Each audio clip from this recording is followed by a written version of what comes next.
Um, okay, so we got everybody together here. So let's get these characters into the palace. We are in a desert tower of the god. Oh, good Lord. What is the pronunciation for this god? Ryu, the god of sleep and dreams, which you've all learned about from a Bedouin cult that gathers around the city of Lundeth. I believe two of you are tracking one to the tower. There's the Satyr mage has gotten ahead of the others. And now we weren't sure if the Yaun-ti would be in the service of Magi or not, as he I'm assuming the Yaun-ti offers his services to helping track people. Well, yeah, he's a bounty hunter. Right. Okay. So if that is plausible with Magi to have hired some help to go out into the desert after this Satyr, then that would be a plausible way to get both of you together. Sure, I haven't put that much thought into this character, honestly, so that's fine. All right. So, Magi, are you a mounted paladin? No, more. Have you ever seen the 1990s Mummy movie with Brendan Fraser? Yeah, that's what we were all laughing about earlier. You know, actually, I have, and I don't remember this character. But I'm gonna have to go look him up, I guess. Oh no, I when I made the connection, I started looking him up and realized you made the exact character, and I started laughing really hard. Oh yeah, I had the concept of a dual-wielding paladin. Just like, oh, this guy's perfect. Yep. Well, cool. And what was your oath of the guardian, or oath of the protector? Watchers. The Watchers. Okay. So your job. It's a newer one from Tasha's, I think. Yeah. So your job is basically, you know what this Satyr is headed out to that tower to do is to make some kind of outer planar contact. So your whole job is to stop him from doing this. Yep. That's right. And so you guys end up inside this tower, and you stumble onto the Satyr. He's by this altar, which is just this big standing stone in the middle of the tower, with a bunch of symbols of eyes, both open and closed, along with some strange sigils. Probably none of you recognize. As the two of you burst in to stop him from whatever he's doing, it's too late. As he turns towards you, a portal opens behind him, and I'm assuming that in the scuffle, you fall into the portal. Maybe one of you's left behind to question whether or not you'll follow the other two into the portal or not. And that is how we get here to page 101.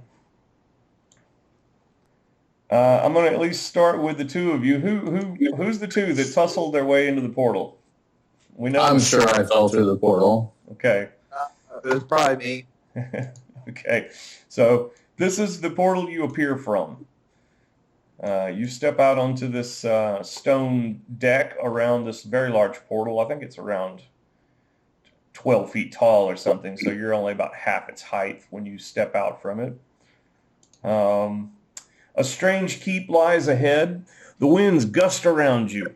No sooner than you can take in your surroundings, your arrival is met with the sound of trumpets that blare triumphantly from all around. At the same moment, banners suddenly unfurl from the highest tower tops, and they bear the heraldry of one of you.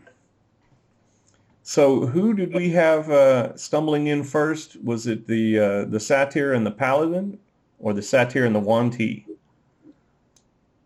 Sorry, you're messing me up with those names, man. Is that how they're actually supposed to be said? I thought Balthazar was a tiefling for some reason. So I am glad for y'all to think I'm a tiefling. I think that's great. I think we should run with it. But I am a satyr. And I say satyr rather than satyr. Yeah, I'm the same thing, and I say Yaun-ti instead of Yuan.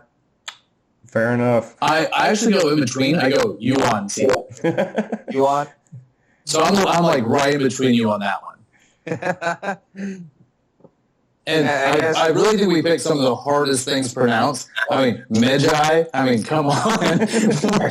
We're all struggling. What is Todd? What is your character's name? You can honestly pronounce it Icky, but it's actually Ikai. Kai. Okay. Awesome. Every name that every character has. That on purpose. I did that on purpose, just to give you a heads up. Ikai. Okay, Ikai. I can get used to that. Ikai is the satyr. Yeah. Magi is the paladin. Balthazar is the Yaun-ti. No. Balthazar is the satyr. Balthazar is the satyr. Okay. The key is the Yaun-ti. Okay. Yes. Got it. Not got it. I'm sure I'll mess it up again, but we'll go forward. Okay, so there you all stand. Oh, and the banners. That was what I was trying to figure out. Magi, what is your heraldry? Do you have any in mind? Probably just the all-seeing eye and a pyramid. Something along those lines. Okay, what about Balthazar? Do you have any marks that you would identify with? Tentacles. Tentacles? Okay. Tentacles. All right. That's what you see. You see banners bearing the tentacles of your, patron? Well, I don't really know what happened, and seeing the tentacles is kind of frustrating to me because that's not how I identify myself, but that's how I get identified, so it's kind of a thing. I see. Okay. Well, these banners will unfurl from the tower tops and blow in the wind. Ball is in your court. Is the tussle still going on? I think we would have stopped after going. I would have stopped after going through the thing and finding myself in a weird place with different lighting. I probably just stood up and dusted myself off and started looking around. Yeah, it's sky as far as you can see in any direction. Below you is just a pillow of clouds. Well, that's if you step up to the edge of this rock anyway to peer over, potentially turning your back to a member of the party. Yeah, so when I stand up and dust myself off, I start looking around. I'm not fighting anymore. And I look across that bridge and look back at the portal, and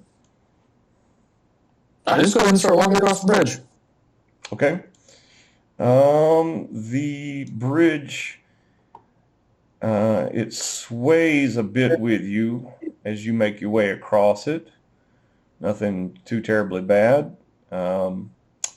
Anybody else following? Well, of course I'm going to follow Okay. So whoever went across the bridge, show yourself going across the bridge, just so we'll all know where you're at. Okay. It was Balthazar that went across the bridge. And he is standing just on the other side of the wooden planks where it becomes a sturdy stone, sort of like a little small bridge or balcony that sort of juts out there before that giant door. Another 10, 12-foot tall door stands before you. I'll probably chase after him, shouting something like, "What have you done, you fool?" Me? You pushed me in here. Who activated the altar? I didn't do it. You guys busted in. The thing opened. Slither, slither, slither. Oh, I broke something. Shoot, that could be in character. I didn't know my ribs broke something. But no, I can't get my character sheet open now. I don't mind the character be sheets. I don't really care how you do it. You know, I let people roll dice on their tables at home and tell us what they rolled if that's what they really prefer. If that's the case, let me grab some dice. Yeah, I mean, you know, Nat 20, nat 20, nat 20, nat 20. if it gets suspect after a while, then you know we'll just say, you know, let me see it. Oh, yeah. And then you take a picture of a die on a 20. It was a 20. One more time. Well, it was like the first time you saw me, whenever I played with you, I had to do my rolls because my ability scores were off on my phone. I was like, for that chest, remember, Cloaked? Oh yeah. When you were doing, when you were, I was like, shit, he's gonna get real sus. Thinking that I'm not rolling these. Yeah, and you did actually pass every roll, if I remember correctly. It was 7 in a row. I know, right? Well, the first one I had to get a 15, and I got like a 15 right off. Like, it was on smart. I am following the Satyr, I guess, and arguing and looking for something to smite. Yeah, and after a brief exchange, I just keep walking. I go up the steps and I try the handle on the door. All right. This door is locked. Locked? Yep. It won't budge, and it has a keyhole on the handle. Best it stays that way. Let's return to our realm and close this portal. Oh, we're already here. And I pull out my water skin and pour a little water in my hand, and I cast shape water in it into just like a generic skeleton key. Mm-hmm. And I try the lock. Hey, you know what? It might just work. But it doesn't.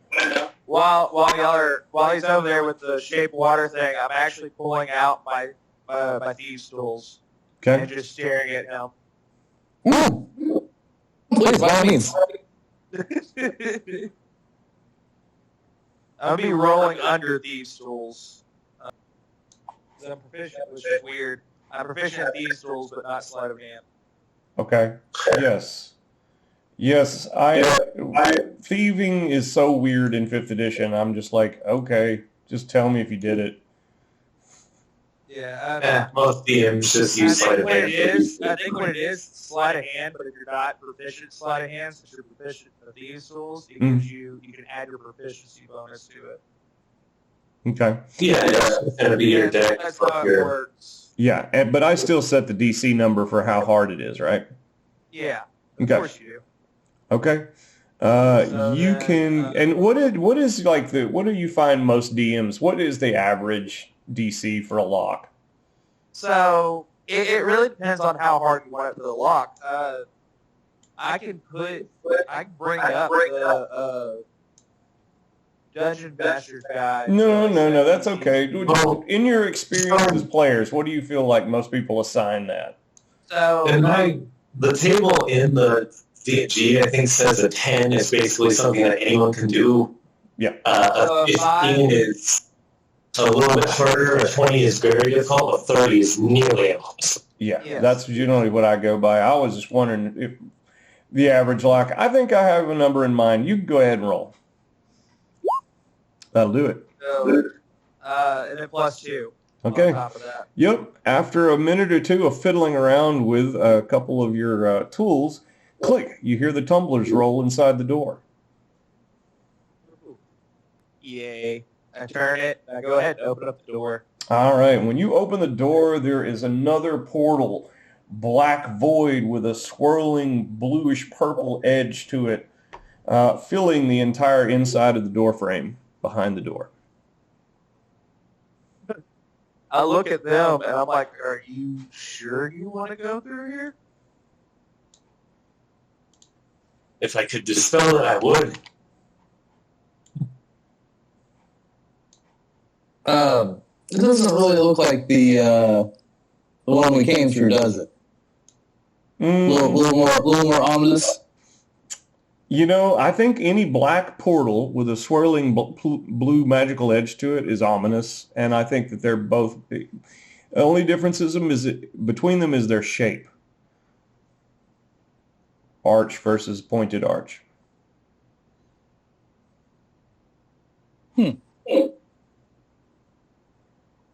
Out of character, I'm not trying to hold anybody back. I want to win. But I don't think my character has a reason except to follow the guy that brought him here. Well, you guys came here to capture this Satyr or stop him from apparently doing what he's already done.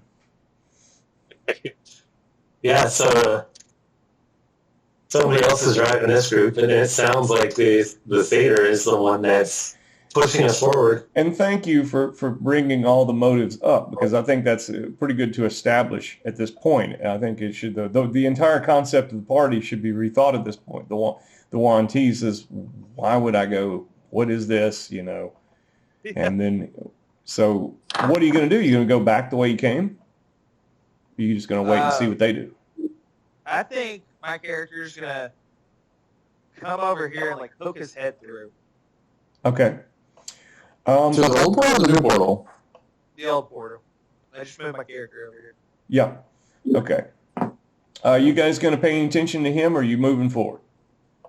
I'm just gonna go ahead and shrug and just take a step backwards through the portal as I'm watching them. Okay. And that leaves the paladin to decide who he's sticking I will reach to grab him and stumble through the portal after him. All right. In that case, let me do this. And then let me... Play with you, Watson. I'll see where this goes. Okay. Let me deal with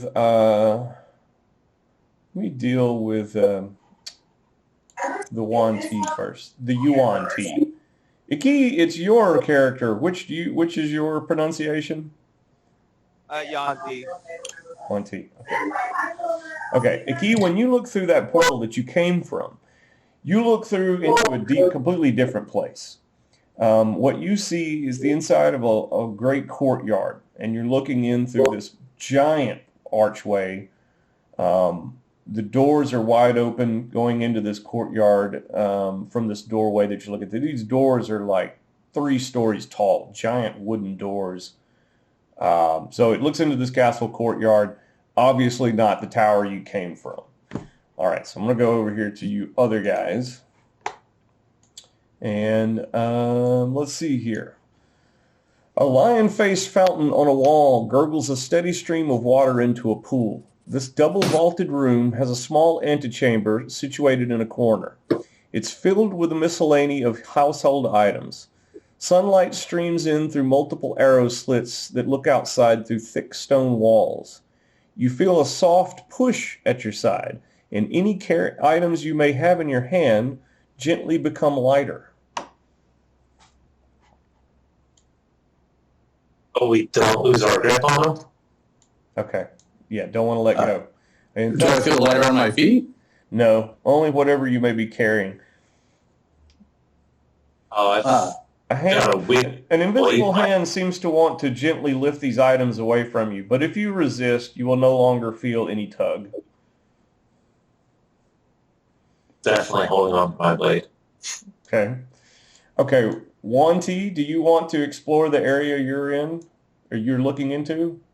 So I guess since he can't get back to where he was, I Yeah. think he's going to be curious on moving forward. Okay. Let me send you something real quick that you can take a minute to look at, which I'm sure you can probably get lost in it for just a second. And and then I'll get back to you other guys. Going after the other guys, he's going to get curious and move forward to go after the other guys. Oh, he doesn't want to go back to his companions?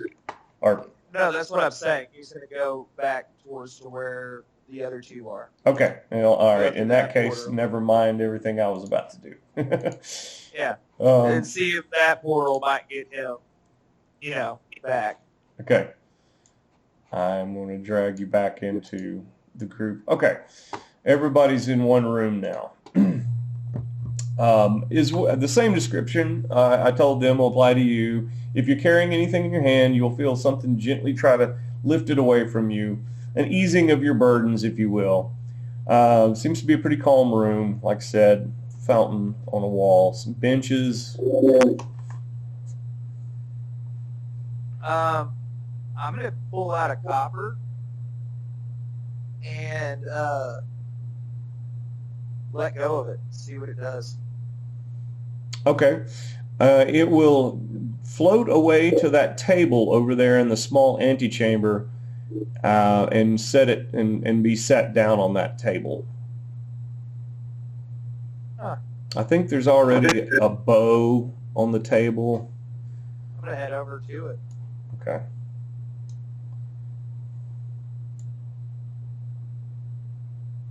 Where's Balthazar in here? Is he just, did he stop? Where's Balthazar at? Sorry, my wife was heading out to go do a thing. So I would like to go peek out the arrow slit and figure out exactly where we are in relation to where we just were. Okay. Just drop a token on so we can see where you're standing. Oh, yeah. Okay. All right. We'll deal with the table first. On the table, yes, there is a bow on the table. There's a lot of things. There's like a couple of shelves back here with rags, oil, polish, scissors, whetstone, needles and threads, scrap fabric, spare robes, a sheath longswords hanging on the wall, some tools wrapped up in cloth. I think that's about it. So Balthazar walks over to that slit, which is just a little bit taller than him, so he'll have to probably tip hooves or jump up a little bit to see out of it. He will be able to catch glimpses of just a big giant sky out there.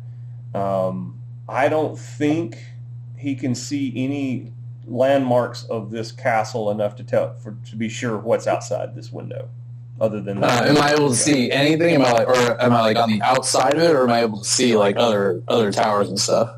Yeah, that's the thing. You don't see any other structures. You just see that big open sky, and you can't quite really get a good look out of it since you're just kind of like jumping up on your tippy hooves to see what you can see. I'll wedge my quarterstaff into the corner, and I'll kind of climb up it like a mountain goat to get a better view. Okay, DC 10 Dex check. Yeah, fail that. Hang on. I get 12.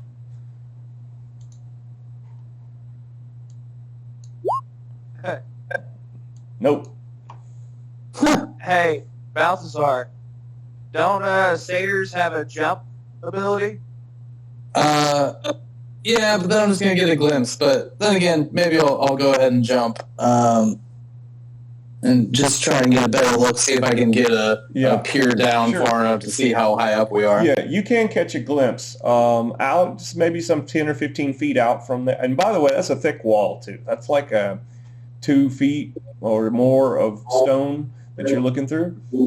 And out there, it is you can see like a balcony. It looks like there seems to be a balcony or a walkway or something. You can just barely see the battlements of. They're probably about level with the floor of this chamber out there beyond the wall somewhere. Okay. I think I know what to expect already, but I want confirmation, so I'll pop Detect Magic. You'll pop what? Detect Magic. Oh, yeah. It's what you expected. You're blinded. Everything is magical. The walls, the floor, it's all magic. You can't see. You're stunned for a round and surprised. You can cancel the spell if you want to. So I hear him cast that and hear him go quiet for a second and come over to kind of see what's going on. And you just heard Medjar say he murdered in some, like, ancient Egyptian. And then just stood there blinking and passed his hand in front of his eyes and just searched you out and stared at Balthazar again. You okay there, buddy? You brought us to some foul outer planar tower. I was looking for outer planar stuff, but I didn't bring us here. You brought us here. And I try and you say there's I try to pick up the copper that Icky took out of his pocket. Yeah, you can pick it up off the table. I can pick it up, no problem. Yep. All right, I flip it to him. I'll catch it. Just so it doesn't hit me. I was like, I look at, what's your character's name, Balthazar? The character's name is Balthazar. I'm like, hey. Yeah? That was mine. Oh. I'll hand it back. I mean, it's a copper. I don't really care, but shit. Hey, you both look the same to me. I'm gonna lift the. So, you said it's a short bow or a long bow on that table? I believe that looks like a short bow to me, and I should probably zoom in to make sure I know what the hell I'm talking about. Yeah, I believe that is a short bow. I think there's like 3 cups on the table too. I'm gonna pick it up just to see if anything happens. No, nothing happens. I'm going to... Are these cabinets along the far wall? Show me where you're talking about. The other narrow wall opposite the portal. I think you said those are chairs or benches. Oh, yeah, those are benches. Yeah, They're looking close. I'm wondering if there's storage beneath. Yeah, the 2 of them actually look like they could have storage compartments. Let me see. I don't think so. Nope, I think they're just hollow under there, and there's no way to lift the seats. Yeah, just getting a look around this room and considering what kind of aberration created this place. Don't need a spell call. My character, he's gonna take that short bow, but he's gonna leave a gold piece on the table for whoever left it. Okay, fair enough. So Just not feel bad about it. if you want to record that short bow on your inventory, record it as short bow from room 116. You can abbreviate that however you like, parentheses 116. But it might be important later for me able to remember what the hell was that thing that you stuffed in your backpack. Okay, so looks like you guys walked over there close to that fountain. That's what I was next. The fountain has this stone lion face above it that is spitting water into this copper urn. So the water stops when the 2 of you get within a few feet of the fountain. And the mouth on the lion opens up and a voice says, "Hello, and welcome to the guest house.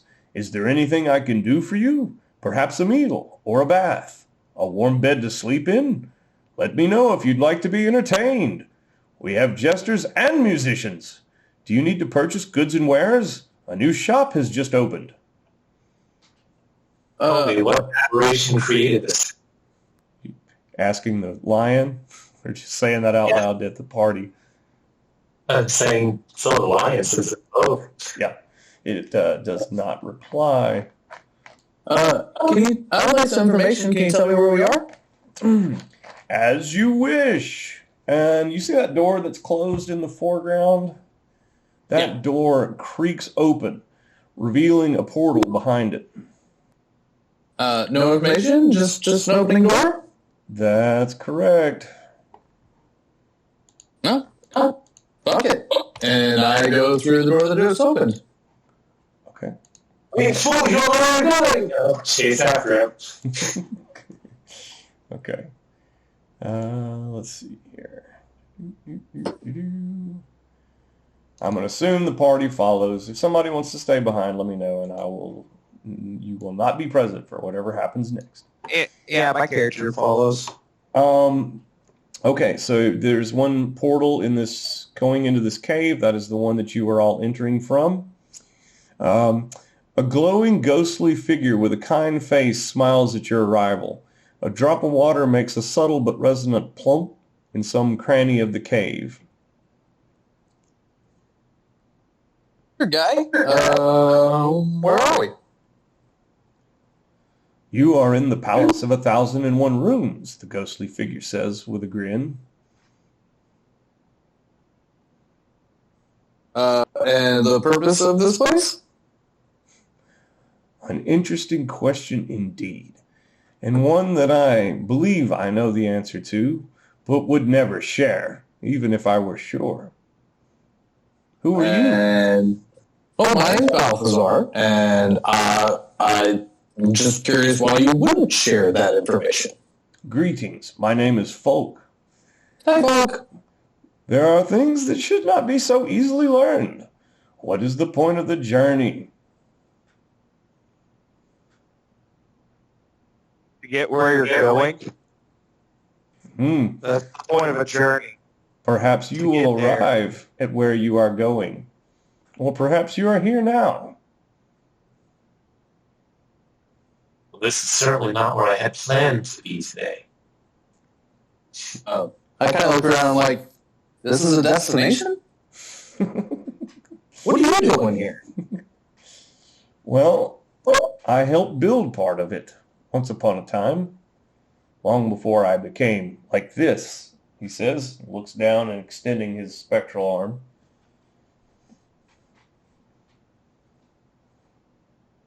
You're stuck here? I wouldn't say it's stuck so much as it is, well, I finally arrived at where I was going. So for you, this is a destination. Ah, there. Precisely, he says, and shakes his spectral finger at you.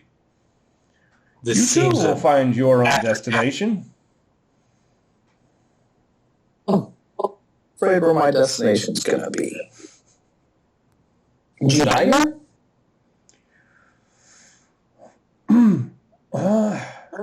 I think I did, yes. I don't know. It's been a long time. And, well, you know, from my perspective, it was always one continuous path. Back then, we were all trying to unravel the secrets. Looking back, I guess we did.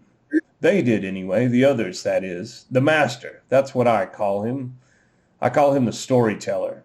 He opened the door to the answers, but I didn't go. I liked not knowing. I chose instead to stay behind. I have no regrets, though. I wandered these halls for a long time, marveling at the mysteries here. I'd say well over a century if I had to guess. I saw so many things. Hopefully you will too. Amazing wonders to behold. I don't want to spoil it for you. The main keep is full of amusing follies. Many things there are not what they seem. Above that are the harems of the Jinn lords. Oh, what merchants of fate they are. Then there's the halls of glory, the temples, the crypts. But just wait until you get to the great library. I won't even mention what's beyond that. It's a breathtaking beauty, I'll tell you that much. It's funny that I made my way all the way back down here before fate found me.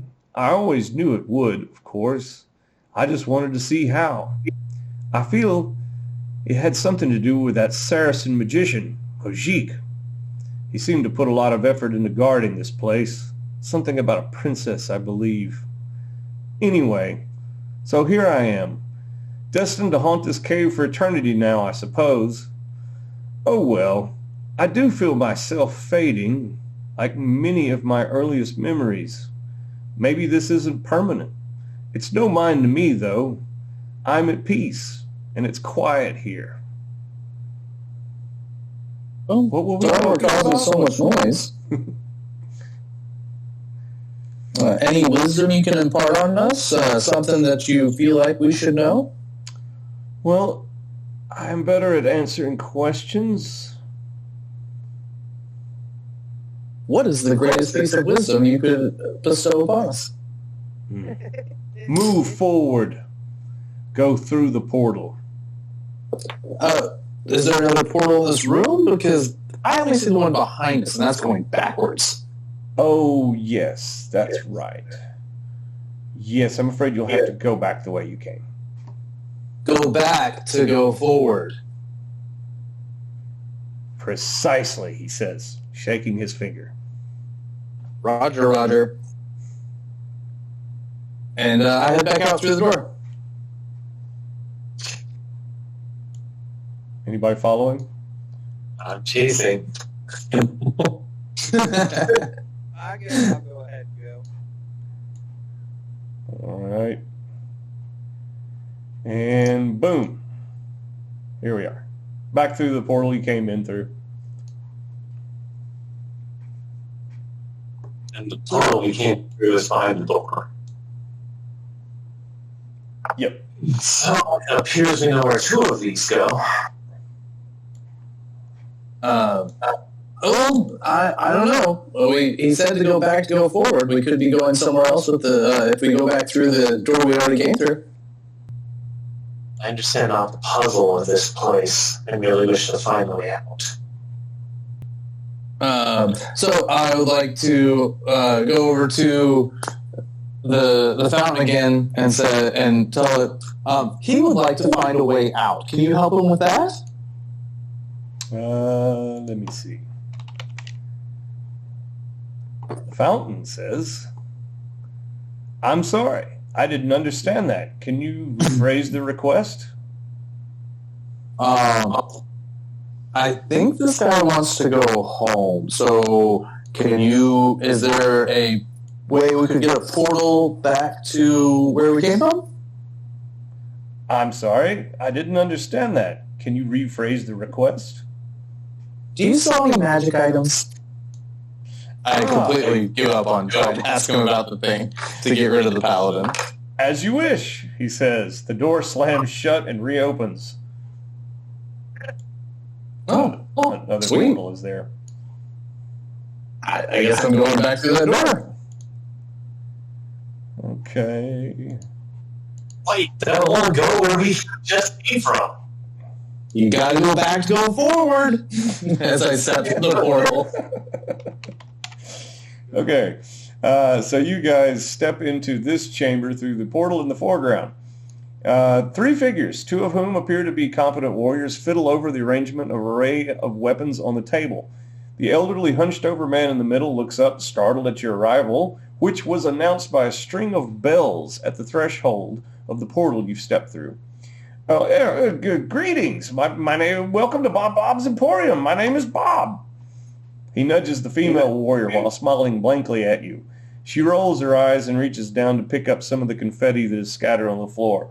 The other warrior sighs and does the same. They throw it up in the air and give you a lukewarm, yay. He says, yay, you're our first customer. Today? Sure. Ever? Ever? That's right, he says, smiling. Do I get a first customer free gift? I never thought about it. How about buy one, get one free? I can dig it.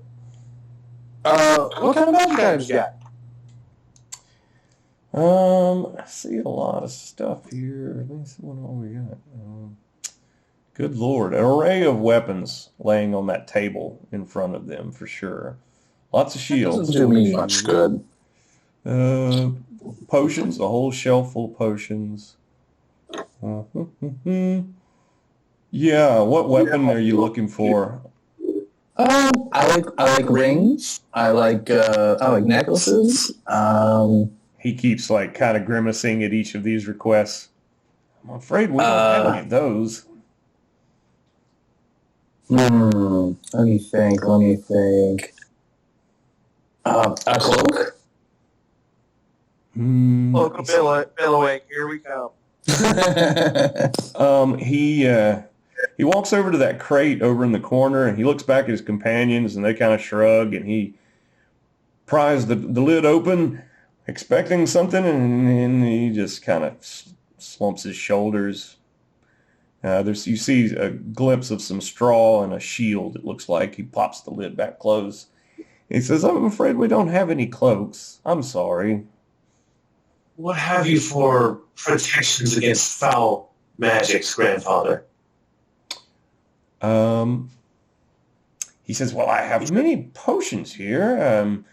Healing potions, gaseous form, diminution. And as he looks at some of the somewhat labeled bottles on the shelf there. Well, those things could all help protect you, don't you agree? I look at him, I'm like, what about arrows? I'll make this simple. Arrows. We have those, he says. He makes his way over. This room's kind of like the room you last left. It's got the little antechamber in the corner. He goes over there, and he's got a quiver of arrows. He says, all enchanted. We found them here. How much? I think a fair price would be... Well, I tell you, I'm a big fan of jewels. Have you any jewels? I have gold. I think that's it. Yes. Well, you see, gold is very heavy, and it's sort of hard to carry around. So, I'm afraid I don't deal strictly in jewels. You don't take trades? Perhaps. What is it you have to trade? I have this quarterstaff. I have a spool of thread that never runs out. A spool of thread that never runs out? Can I see it? But I will trade you for a water skin where the water never runs out. Yeah. If you have one of those. We do, but we only have one, unfortunately. And as you can see, we are living, breathing creatures like you. So I'm afraid we would perish. I'm sorry. Can you not leave? If you go through that door, there's a fountain that you can drink out of. Oh, we're well aware of what lies beyond the portals. We like to stay here. It's safer. What can you tell us about the portals in the other room? Well, I couldn't tell you today because I haven't peered through them. He looks over at his companions. They both kind of shake their head. Well, you see, we have a companion. As a matter of fact, he's been missing for a few days now. He goes out and fetches things for the rest of us. He's the only one that knows what today's combination looks like, I'm afraid. So it changes every day. Indeed. You must be very new. Yeah, we literally just got here. They kind of pushed me through the portal. Interesting. It took us quite a while to get here. I didn't push you through anywhere. You tackled me!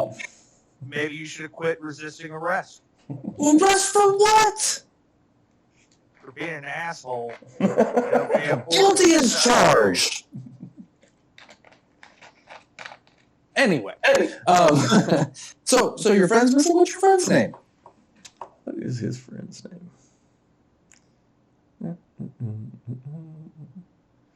Daros.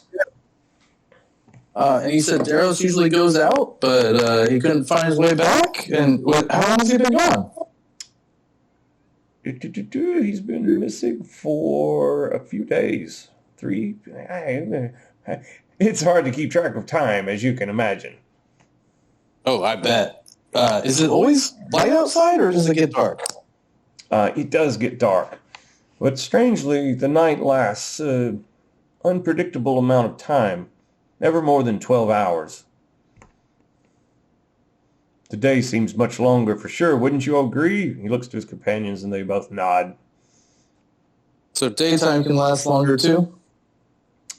Daytime can last longer? Is that the question? Yeah, daytime can last longer, just like nighttime can last longer. Yes, it always seems as if the day stretches on much longer than the night. Oh, okay. It is all very unpredictable.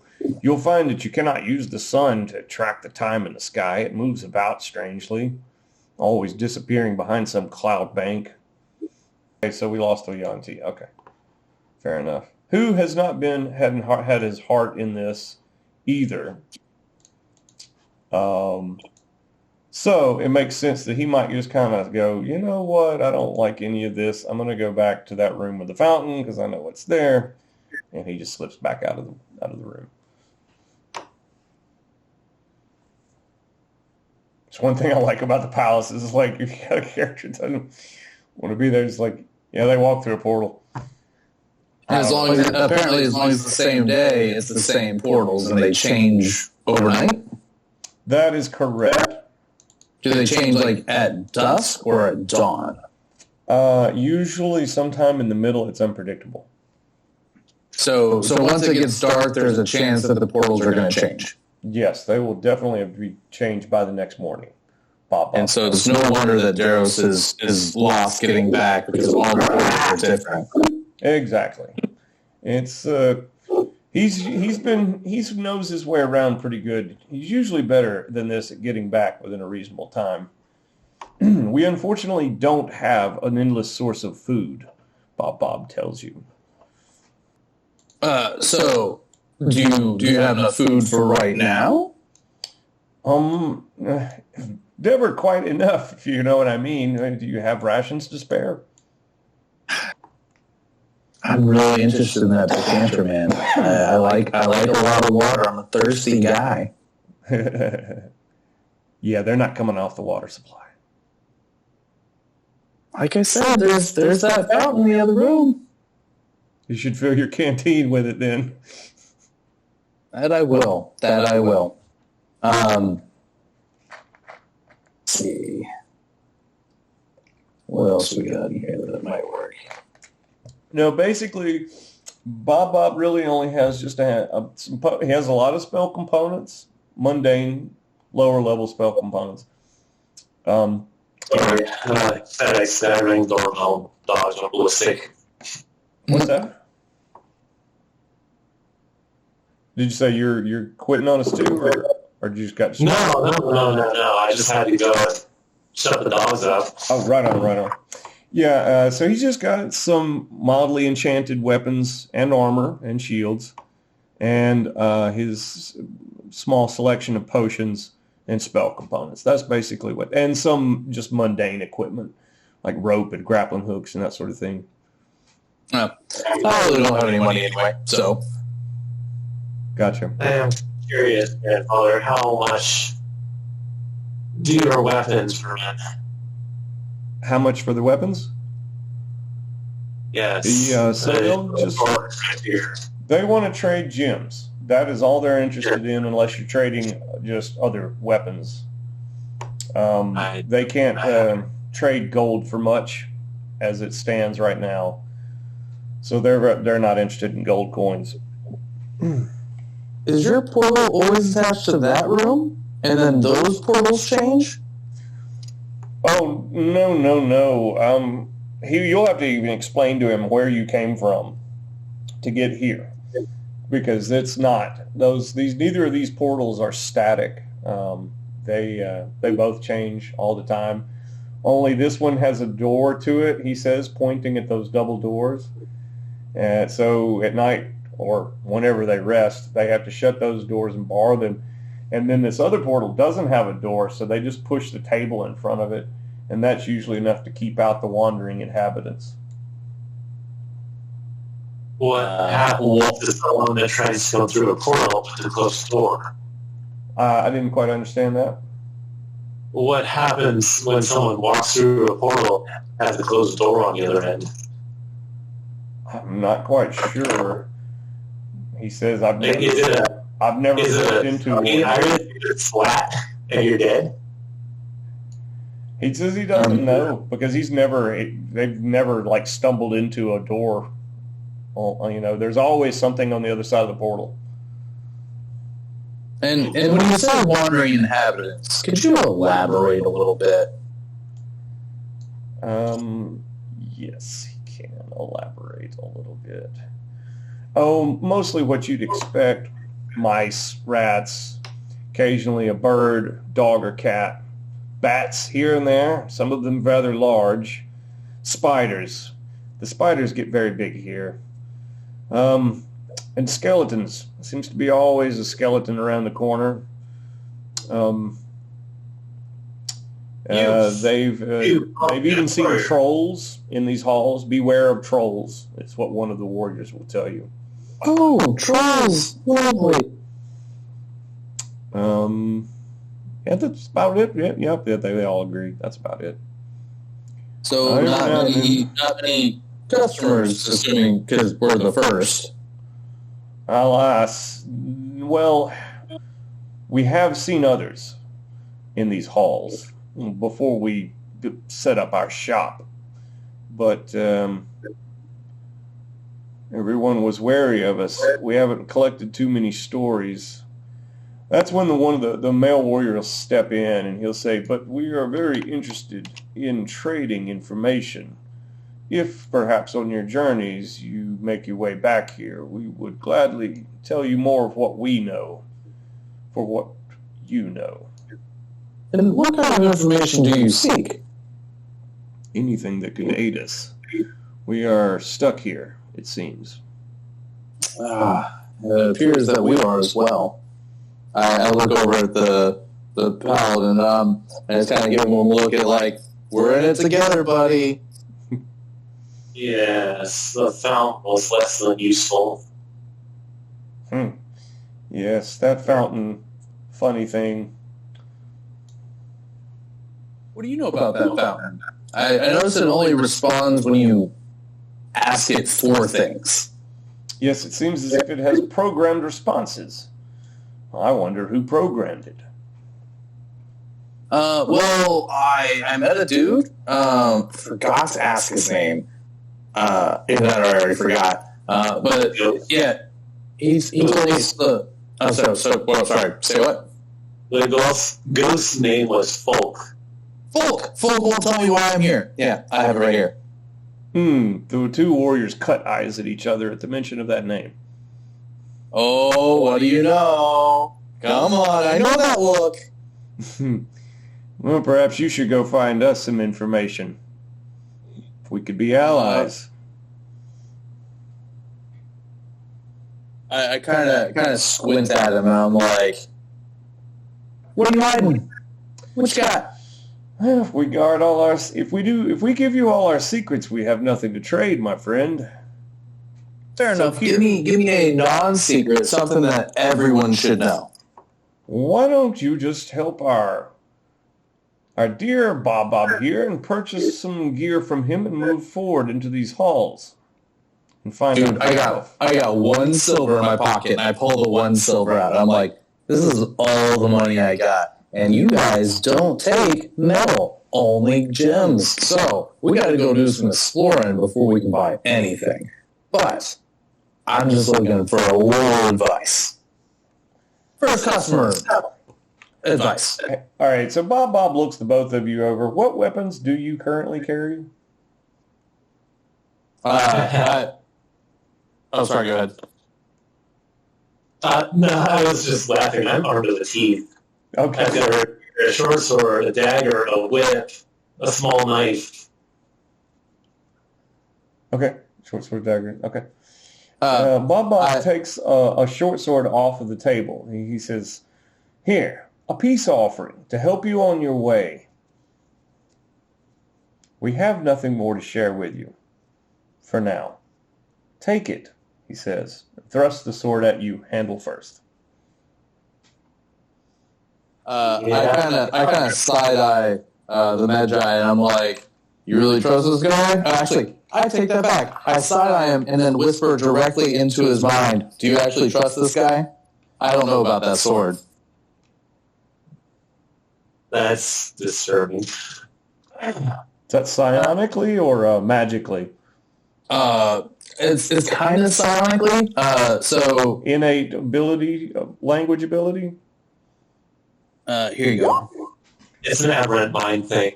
Yeah, it's first level aberrant mind. Basically, I can talk to somebody within 30 feet of me. Gotcha. I can access as a bonus action, and then after that, I can talk to them within a mile for an hour. Gotcha. Okay. He's halfway out to grabbing the handle. I just stop and stare at this creature beside me. And realizing that the others didn't hear that, I'll turn back to the old man and say, what does it do? It is magical. Probably has just absorbed the magic of this place from its years being left here. It doesn't do much, but there are certain creatures that you will have trouble striking if you don't have one. We have encountered spirits here.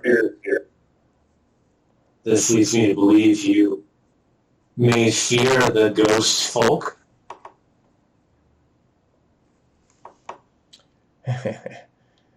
We've just come across the name before, that's all. I'll take it. Okay. Short sword from room 112. It's always fun when you make players choose between a multitude of attunement items you get. Oh yeah. Because you only get 3, right? Unless you're an artificer, and then you get bonuses. I see. Yeah, That's a class feature. Oh yeah, it takes a while. I think what are you level 10 before you get it? Yeah. I'm playing Artificer in another campaign.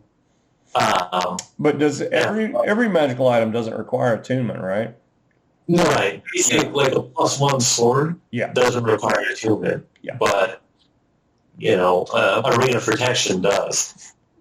And then there's other magic items that will give you certain bonuses, and then if you attune, you get more bonuses. I see. Yeah, I've read a few of those. Yep, I have. I've had to compare a lot of the older magical items with the newer magical items. So this was trying to find the from ones that match up, so I can just... Because I'm trying to keep it as system agnostic as possible. So a lot of this stuff exists, even in Pathfinder. Oh yeah, I pretty much view Pathfinder and D&D as being the same thing anymore. Yeah, pretty much. The short part is from which room number? This is room 112. 112. Got it. You got a dagger or a quarterstaff for me? A dagger for sure, he says, and points to one on the table. He says, now, it is buy one, get one free, so one of these you'll owe us for then, yes? As he hands you the dagger. You take credit? In this case, I think we can. He pats you on the shoulder. It is Thank good you, to sir. see friends here. If your friend is... If we run into him, we will attempt to bring him back. We would be pleased, says the warrior. Any special thing we should say to him to let him know that we're friends and that we were sent by you? If you can to speak our names, it will be fine. He says, the warrior sticks out his hand. He says, I am Teos. The woman sets her, she's got a giant halberd, I believe, aside and says, I am Ferna.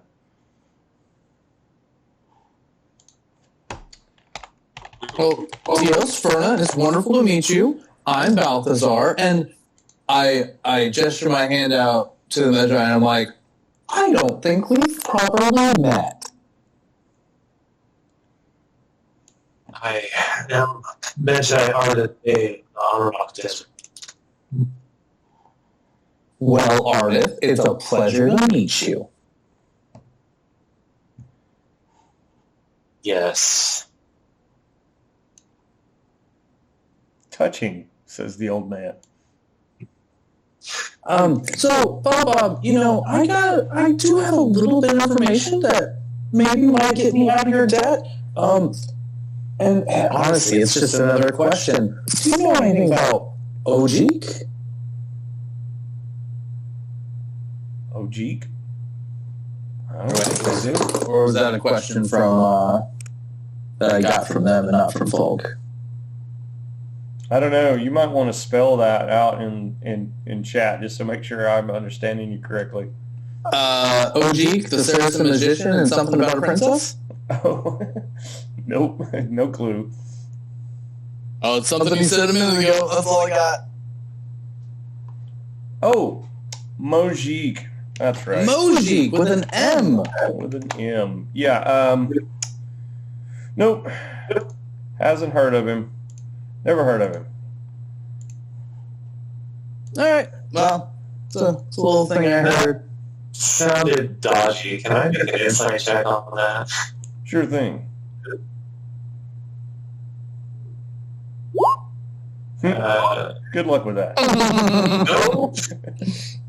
Hey, I am not playing my cleric today. Well, I guess hopefully we'll make our way back. There are 2 portals in this room. Did you peek your head through that one today? And I pointed across the room from the one that we did not come through. Yes, but it's likely you'll see something different. You can look for yourself if you'd like. I thought you just said they changed at night.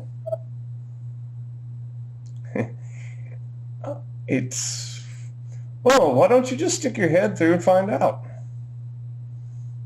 Can I roll an insight on that? Sure.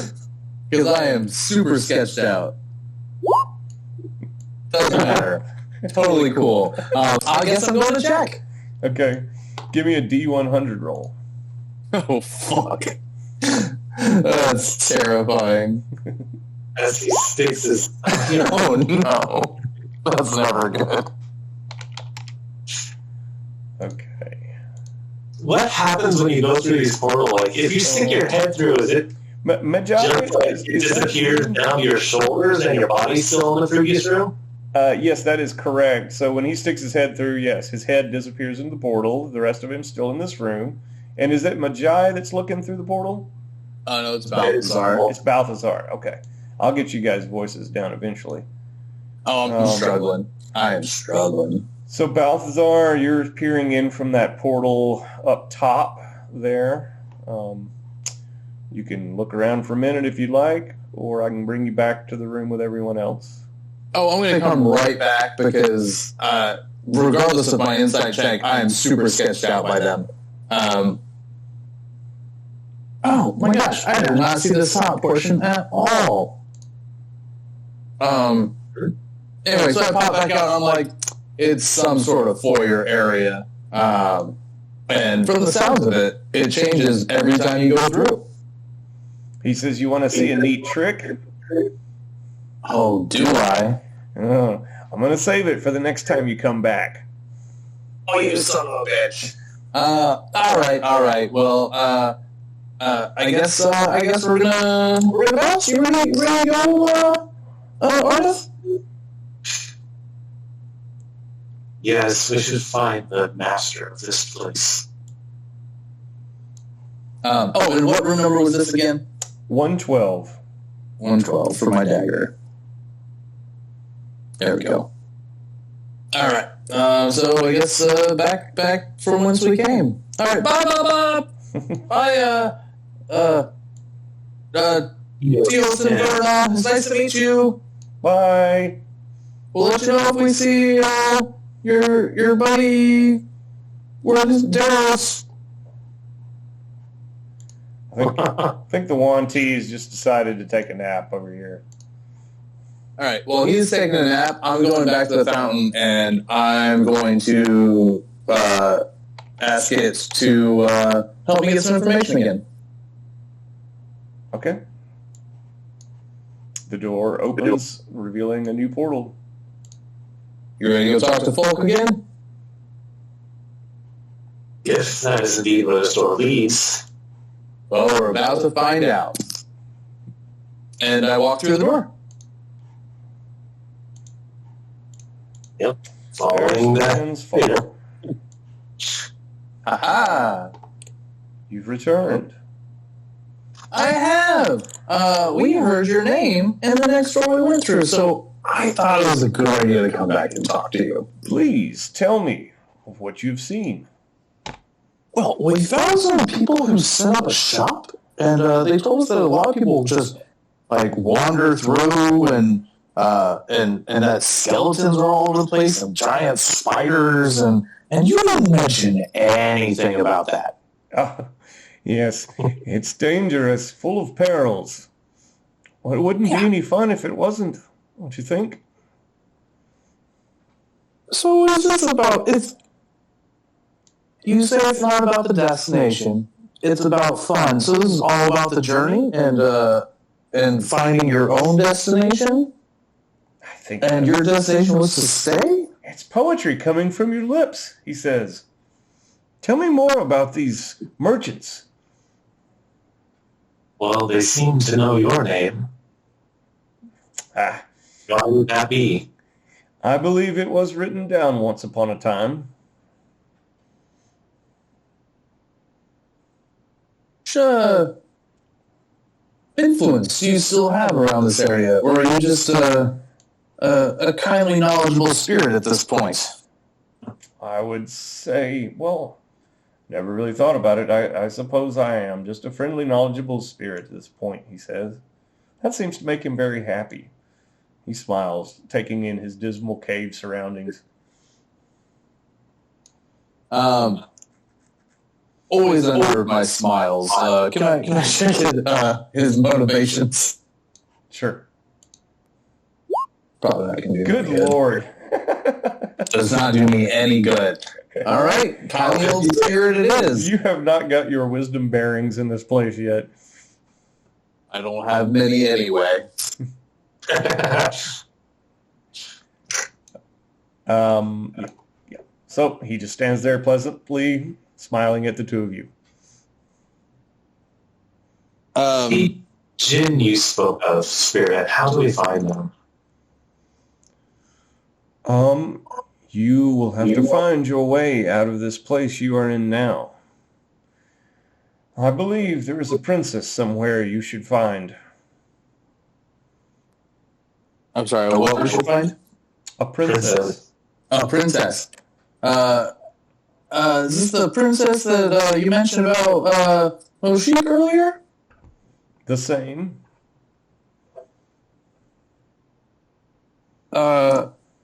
And what will the princess tell us if we find her? Like, is she's going to direct us to the Jinn, or is she one of the Jinn? How does that work? I am not sure what she will tell you, and I would be interested to know what you find out. But I believe that this is all her realm we are in now. Then we must find the princess. What's that? Oh, Then we will seek out this princess. I wish you luck. And again, if you return here, tell me of what you have found. do you have anything to exchange for said information? I have told you so much already.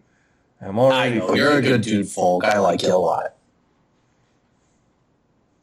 He says, I feel myself fading. Tell me more of what you've seen. Very little so far. Yeah. Alas. Maybe someone else will bring me stories. Is it stories that are keeping you alive? Oh, On this plane of existence? it does seem as if I am just a collection of memories at this point. I don't want to give away too many yet. You have to understand. So it would be best to bring back you a good story in exchange for more information, so that way you don't fade away. I do delight in hearing them. Right, we got you, Folk. We make our way back here again. We will definitely hit you up and let you know. I take it you guys are leaving this room. Otherwise we're going to kill him by stealing all his information. Or otherwise.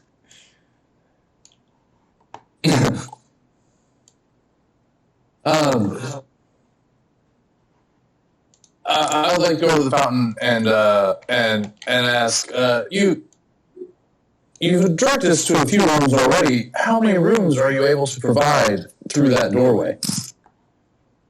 I'm sorry, I don't understand. Can you rephrase your request? Where else does that door lead? After a momentary pause, it says, "Hello, and welcome to the guest house. Is there anything I can do for you? Perhaps a meal or a bath? A warm bed to sleep in?" I'm going to go through the whole spiel. I'll just paste it. Oops. I was gonna say meal, bath. I'm just gonna copy and paste that into my notes once she's done. Boom. There you go. I can go for some food. You want to go for some food, Ardith? Ardith, you want some food? We still have two players. I'm curious what this fountain can provide. Well, meal, food, bath, bed, entertainment, At the mention of goods meal, and wares, and they just opened the shop, and we've been there. so the first thing he asked for was food. So the door has closed and reopened again. A new portal awaits. Snacky snacks, and I rub my hands together. Lead the way. And I just barrel on through the door again. Ooh. Got some old PCs in here. I was going to say, that's a muscly boy. The smell of cooking meat hits your nose upon entering.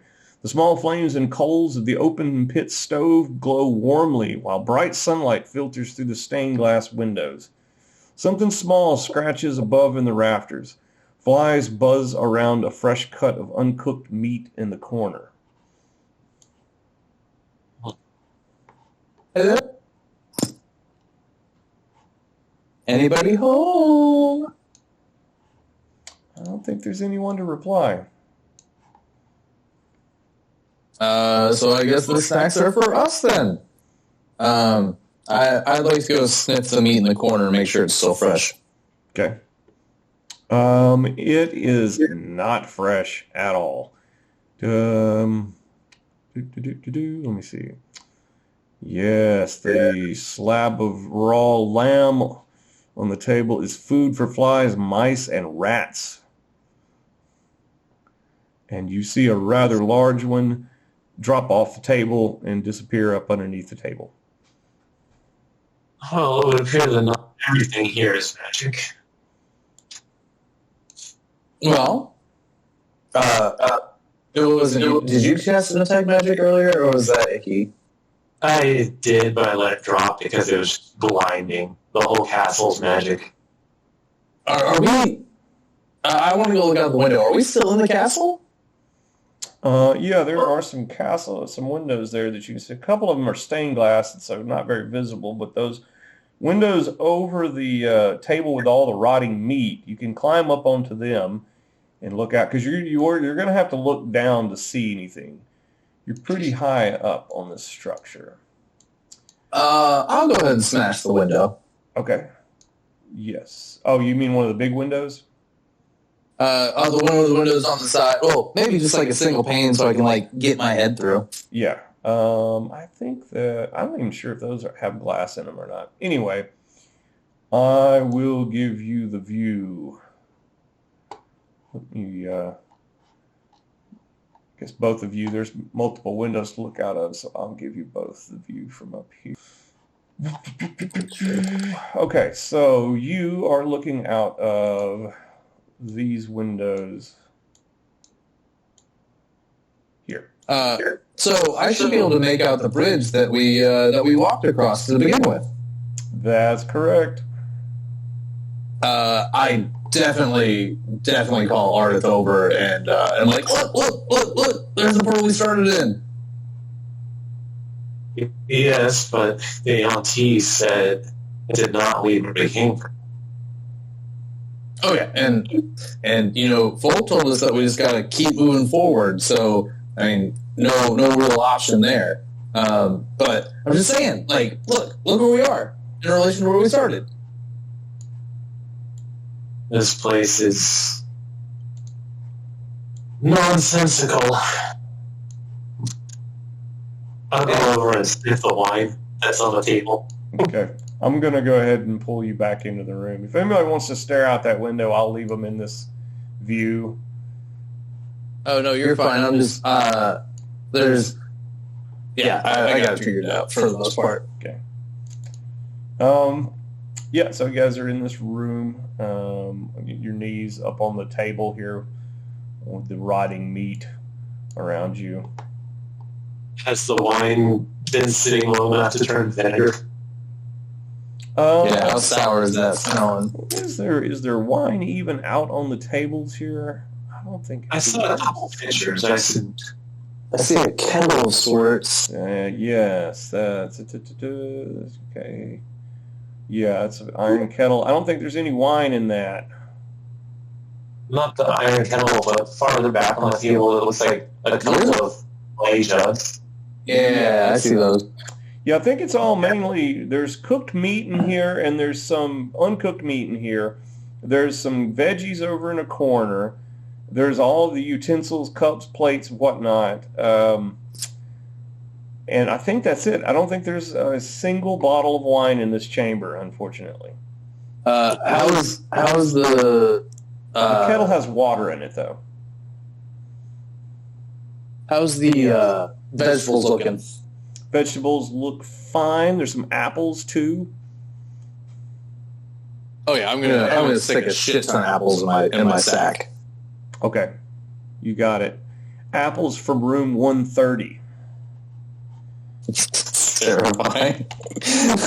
Is any of the meat salted? Is it jerky? No, it's the raw gray and green meat up here on this table. It's like it's been here for days. It's nasty. There was some cooking. Is it?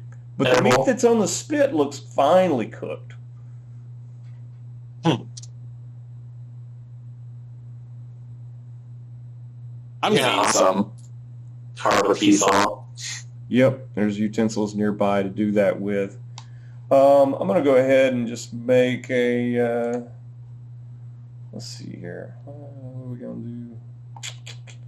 This is what and Cloak, did you say 30 or 130?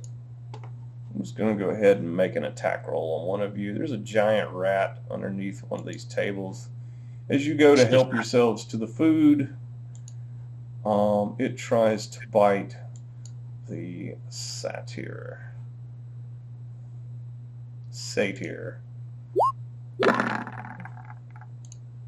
And does not do so. And I'm going to feel him scuffle across my foot, and I'm going to hit him with one of these. DC 14 save. Psionic, or psychic, so that's a wisdom save? Oh, it's intelligence save, yeah, I see.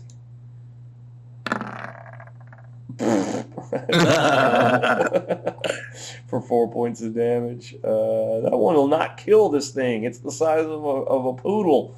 It turns back around, now angry, and tries to attack again.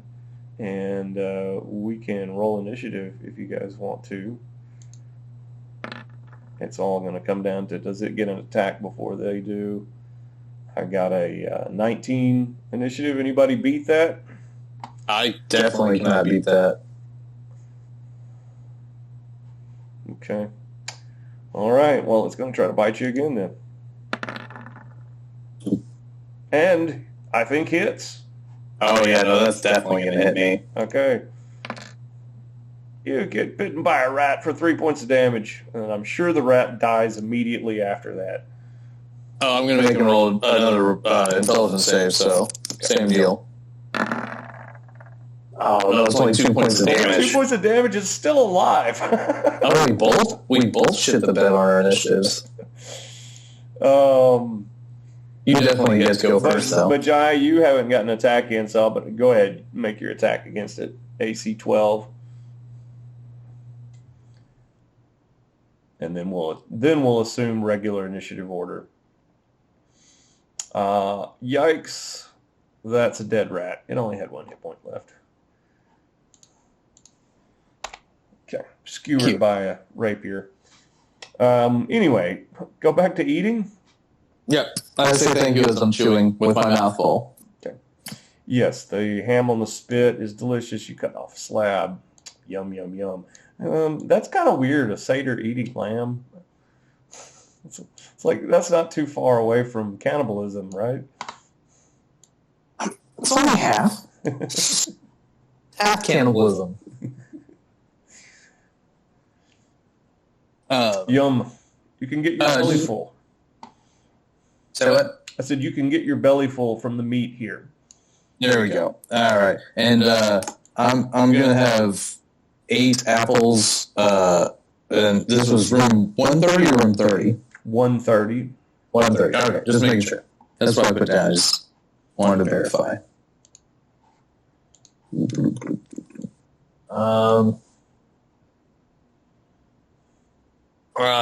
Well, with my belly full, I'm going to say something to drink. Entertainment. Continue on. I did not realize I was muted. The dogs started barking again, so it's all. I will cut off some of that meat and package it up to take with us. Mm-hmm. Okay. Yeah. You know what room you're in? 130. Yep. Yeah. You don't really have to keep up with the meat. The meat will not come back to haunt you. Let me give you that much reassurance. The apples might. The apples, different story. I'm very afraid of the entire house now. All you have to do is tell me what room something came from. I'm like, no. No. Yeah, I'm just thinking I have treats for any wandering critters. Oh my god! And then it gives them like the enlarged spell or something. Oh god! Are we in Wonderland? Does it say eat? I don't know. It depends on what room we're in. I'm sure by the time we get to 1001, we'll have probably borrowed something from everything that exists in the world. So I suppose we get a drink of water and go back through the portal. Okay. All right, back to Grand Central Station. Which only leaves us one portal that we haven't gone through. The entertainment portal? For the lion, yeah, I suppose. Because I want to see if there's other people. I think both of us are just looking for the dancing girls. I'm not against dancing girls. By any means. If there are dancers, all the better. But, musicians are great too. Maybe they'll have a flute. I lost mine in the last couple of weeks. I don't know what happened to it. It's just gone. Not happy. So, we're asking for music? Is that what the lion is being requested? Music and entertainment, please, good sir. Okay. All right, so a new portal opens, and I'm assuming that you go through it. Yeah. Let's gather everybody up here and drag you down to, oh yes, one of my favorite rooms. Oh, I see half a person. So you come in through that portal that you see there in the foreground.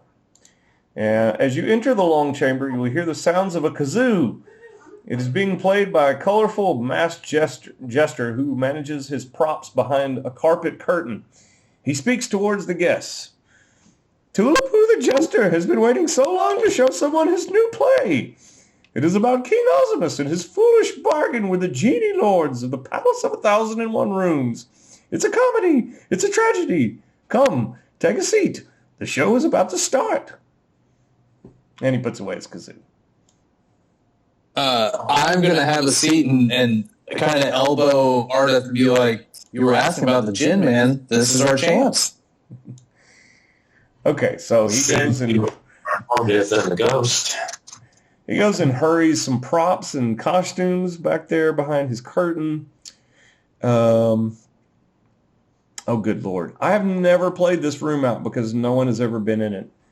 And this is a fun one. And I hope I can do it justice. First time for everything. All right. So he jumps out from behind his curtain, and he is in the guise of some sort of king. And he goes through his speech. He claims himself to be King Ozimus.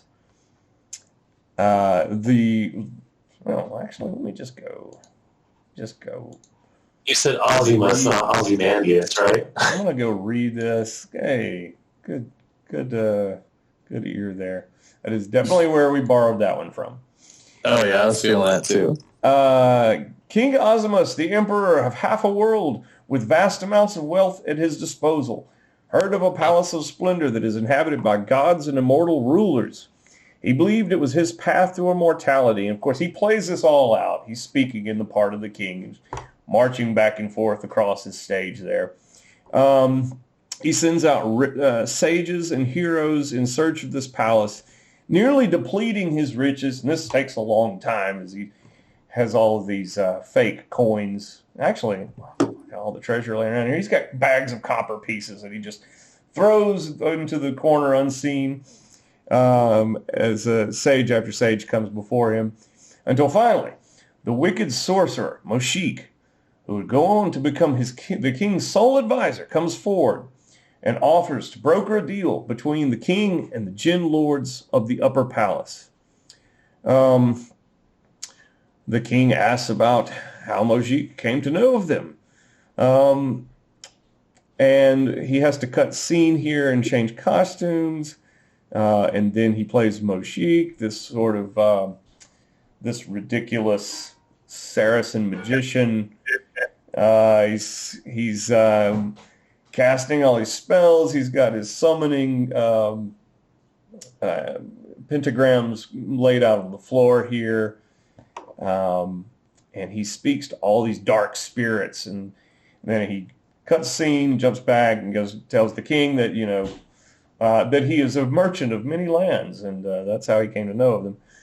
And so he goes on to broker the deal with King Ozimus. And let me see, is this the end of an act? Let me see, how many acts is this freaking play?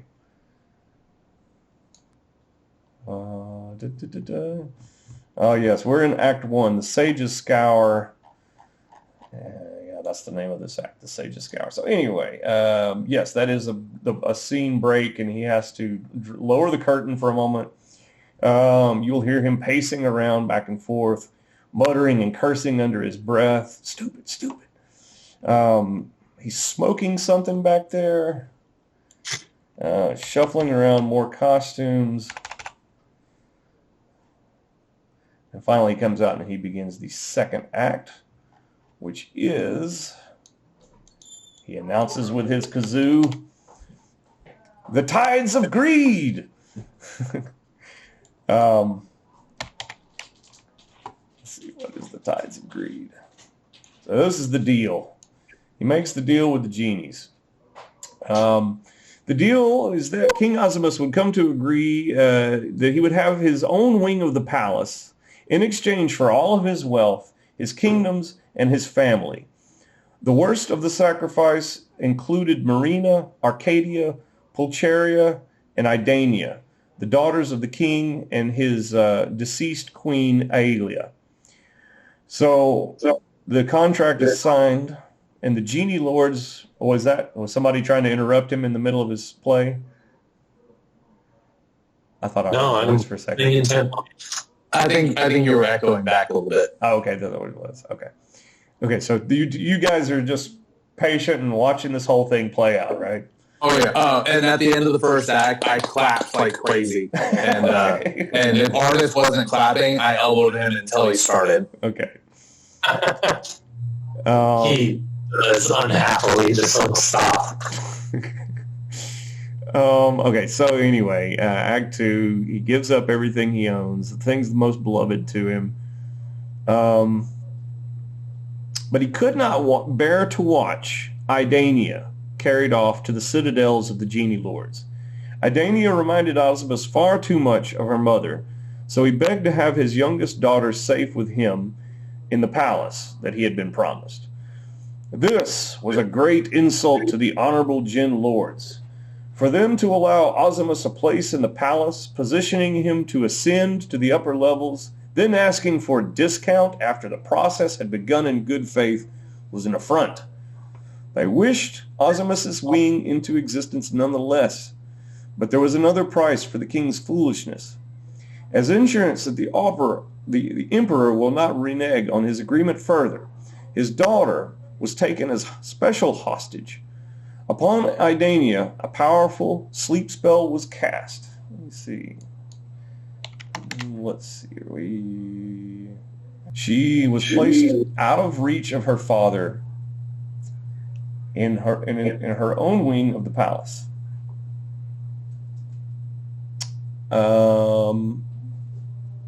And he finishes the play by saying, "And I know all this before I was a jester in that king's court." And he bows. He was a jester in Ozimus's court. Yeah, and by this time he has also had to play the part of her other three sisters with this ridiculous costume, having three mannequin heads on top of it, and this elaborate dress. And I think the play probably finishes with them lamenting their perishing and her living, or something like that. Anyway, and then, yes, he throws it off and says, "And I know all this because I was a jester in that king's court." And he does his big bow. An elaborate play, jester. Is it the truth? He says, and dashes off through the curtains behind him in the background there, the white ones. Disappearing. Curtains open to see if there's another portal back there. All right. Yes, there is. And roll a D100. Actually, you know what? Don't do that. Let me roll it.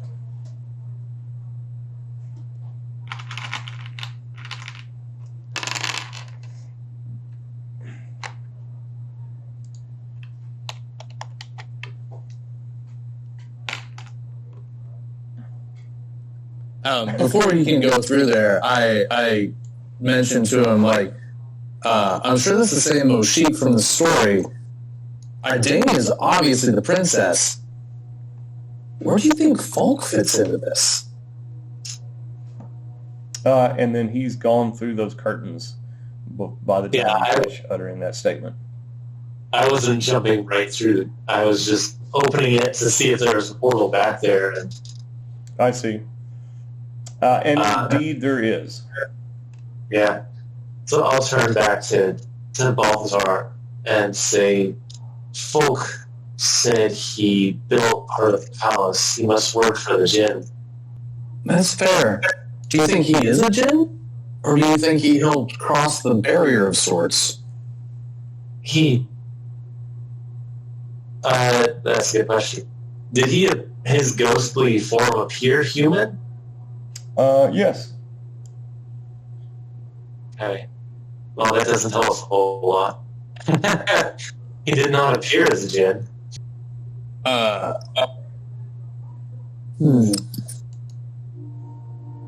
Well, that's a question for another day. Maybe we can pass this story off to him. Perhaps. Also, I smelled something during the set break. You think there's any of that stuff in here somewhere? Oh, you looking around for it? The meat from the kitchen. What would you say, Close?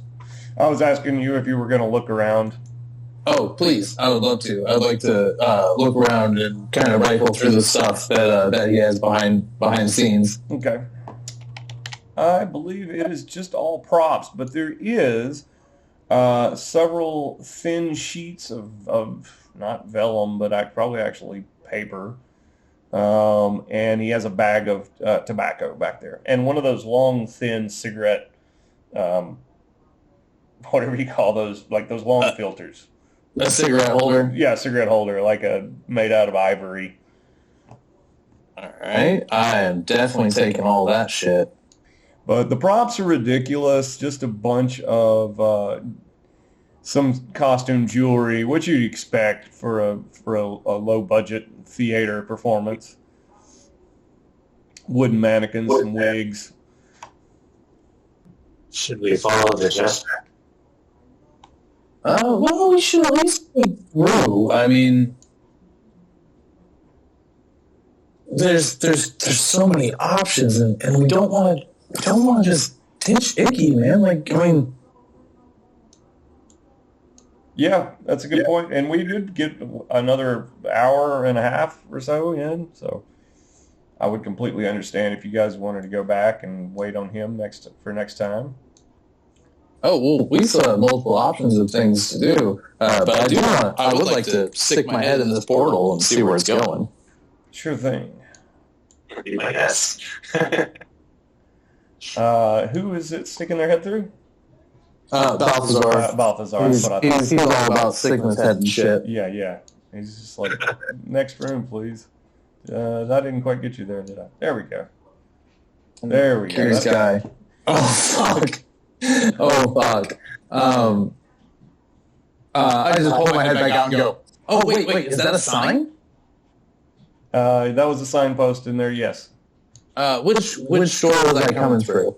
The first one that you saw. The one that was the only one on that side?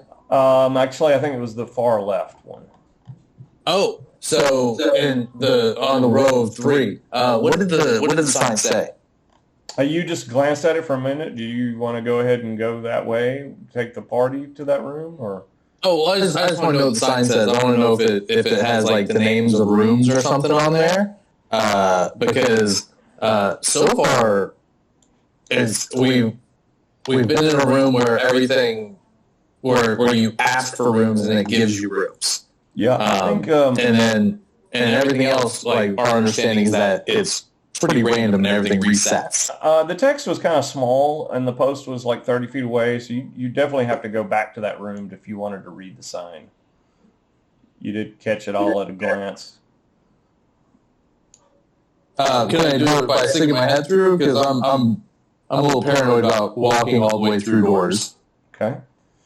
Yeah, on a perception roll, DCE 10. So you can read the writing on the sign from standing in the doorway. Fuck, too far away from me. Yep.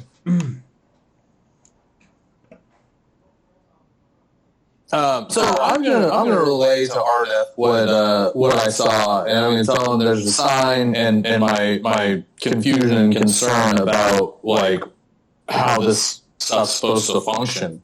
And I'd like to see what he has to say. This playhouse is close enough to the door that it seems likely they've seen it before and would have nothing but difference. The same goes for Bulk. This seems like it would be of little use if he did help build the palace. Surely he would know the details of this play. Yeah, but we took a little bit of his like life force by getting information from him, and I just think it'd be nice to repay him for the thing that he did for us. I mean, it's no cost to us. We're not disappearing with every story we tell, are we? Do I have a picture that I can hold out? You're still solid as far as you can tell. This is a picture of me and my brother. My brother's fading away. Yep. Anyway. But sure, go back through those. All right.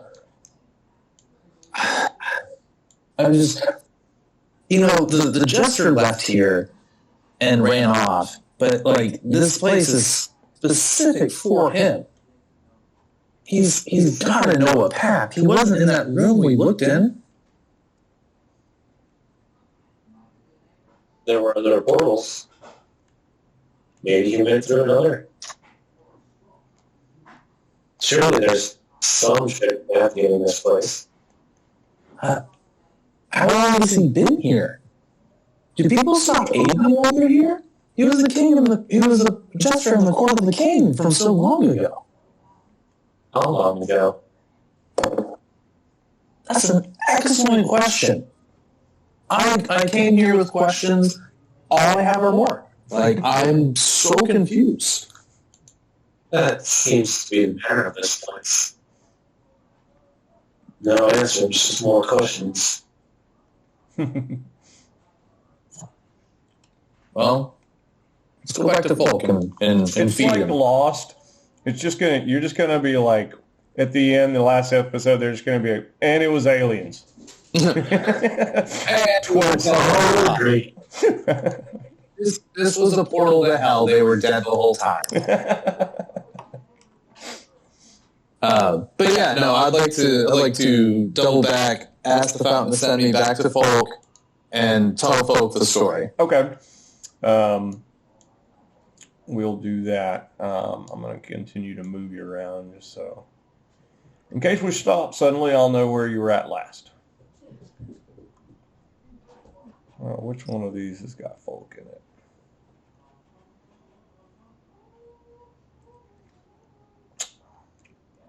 Oh, there's only 100 rooms to look at the thumbnails of.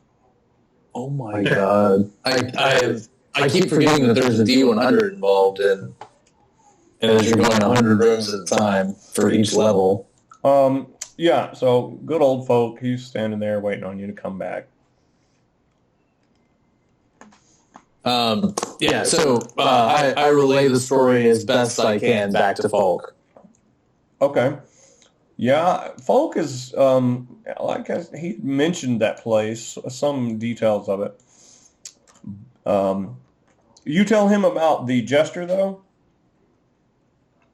Oh yeah. No, I tell him the whole shebang because this makes it my story, my experience, so that way it's something new to feed him. He finds that all fascinating and delights in your story. His experience with that is that,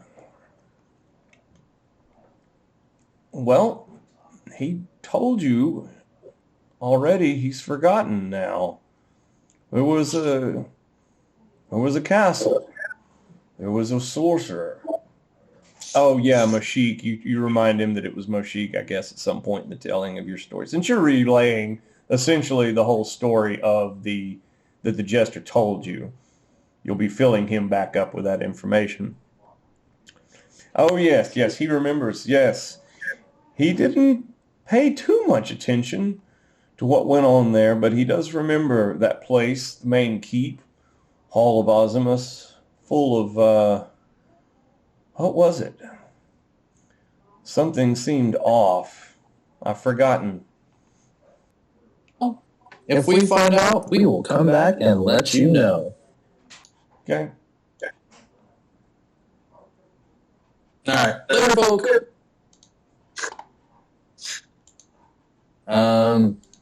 Do you think the warm bed's a different place? Are you tired on it? I'm just looking to see all the rooms that are attached to this. Apparently, I mean, we've had too many options so far. Apparently, Ichthy's was tired because he's steadily snoring over there. Icky. Well, we may as well look. Say, Good morning, Fountain. A bed. A warm one. okay. The new portal is revealed. You go through, and boom, you appear here. And Oh, look, the pirate and the buff boy. the silken bedroom is laid out for guests with 3 beds turned down. A lush couch sits beneath a large tapestry of a contorting canopy bed. This room is also furnished with a rack for clothes and armors, a heavy trunk, and a scribe's desk. Candles, with the aid of an ornate lamp, light this room. Do you guys actually recognize that painting? Oh, wait, never mind. You're talking about these guys. Those dudes. Hopefully we're more entertaining. Way better, way better. I think this has been a really good one to record. I'm glad you guys all joined in on it. I totally forgot we were doing that. Yep. Sit here. So what's in the chest? I gotta find out. But I do not recognize the painting. It looks mildly familiar, but I got nothing. Yeah. Hopefully it is just blurry enough that you can see whatever you want to see in it. So the chest moves immediately away from you until it hits the wall. Speak friend and open? If you push on towards it, you will find that there is resistance coming from it that will not allow you to actually touch the chest. Seemingly all right, that's visible force. Well, you seem quite strong at making friends. Speak to it. Hey, Mr. Chest. Please don't be afraid. I'm your friend. Oh, I forgot. Somebody did leave some graffiti here. I just now realized that was left behind in the corner of this room. I guess somebody will probably notice that in a minute. The chest does not speak back. It just stays pushed against the wall. You know what? Fuck it. I'm gonna cast. Well, hang on. Let me look at it before I do that. No, that's the humanoid. Never mind. Can I grab I'm gonna try and mage hand it open. Okay. Mage hand is an incorporeal force, right? Or is it corporeal? Yeah. Might want to have to go over here and check out the spell. Oh, you got to be kidding me. They don't have a 5e version of that. Well, the internet has a version of that.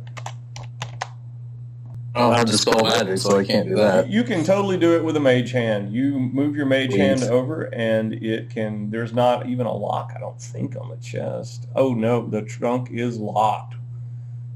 Bum, bum, bum. Yep. I don't know, Ernest. What you got? The chest is locked. Locked. I couldn't just flip it open. Well, I may be able to open it. It's still pushing us back somehow. Yes, if you physically try to grab or touch the chest in any way, an invisible force will push back against you. It is stronger than you are. You can get within about a foot of it. Can I poke it with the short sword? Yeah. Yes, you can. Although there is resistance against the short sword, I believe that you can probably leverage that with an athletics check. I stop him and hand him a crowbar. Here you go. The crowbar will probably be even easier to manage. You can get it to touch the lock. I wonder if you can get enough swing. You know what? You can do it. You can give it a shot. You can try to break the lock off with the crowbar. We're going to call it DC, let's see, let's call it DC 12 with disadvantage due to the force pushing against you. You said athletics check? Yep. Let's see. No!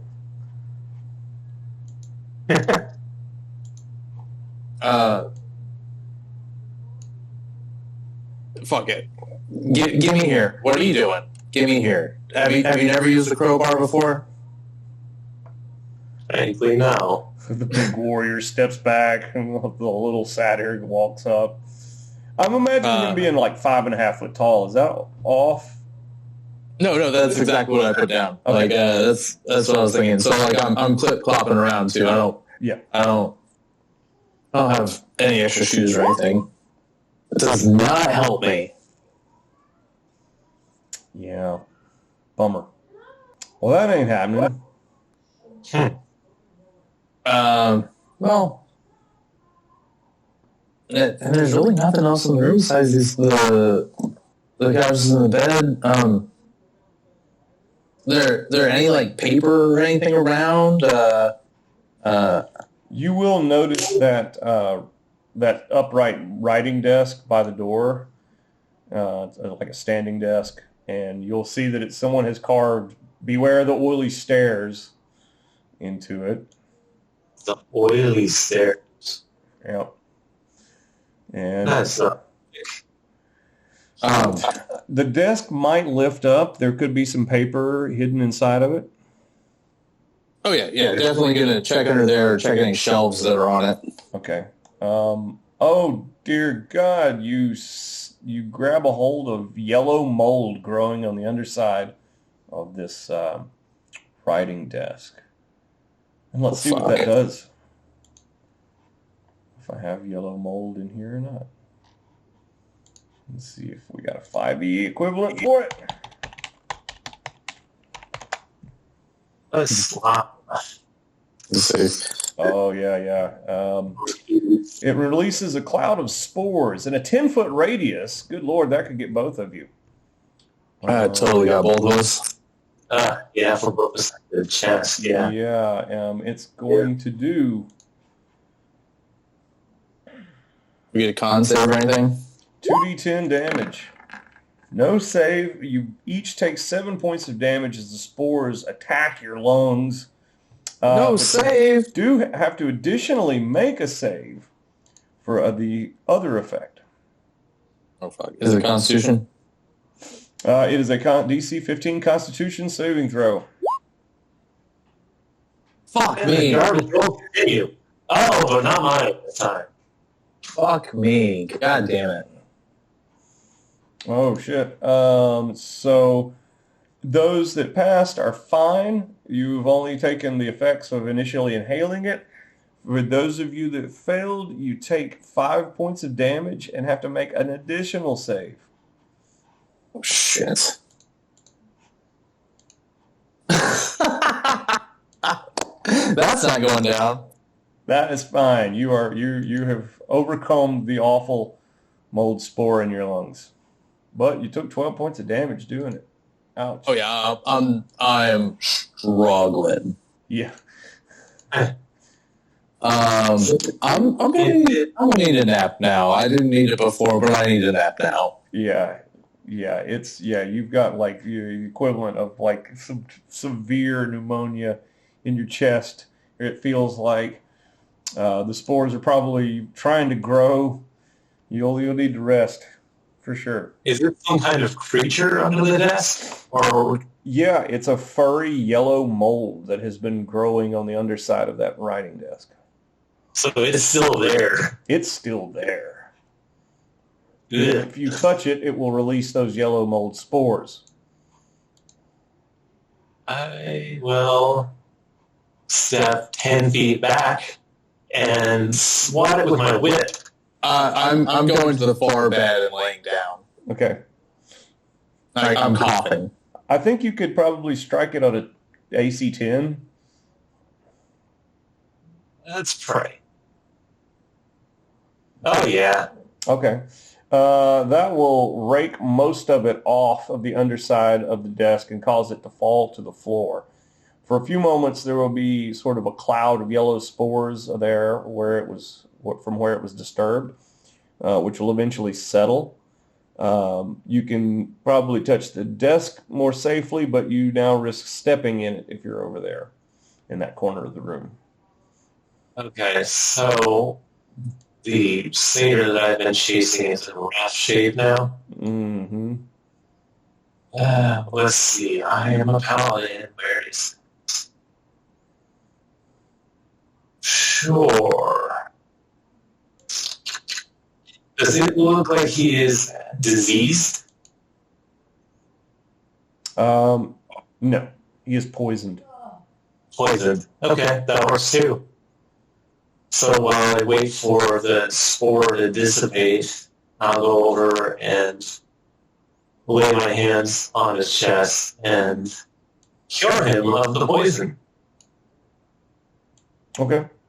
It will lift the condition of being poisoned off of him.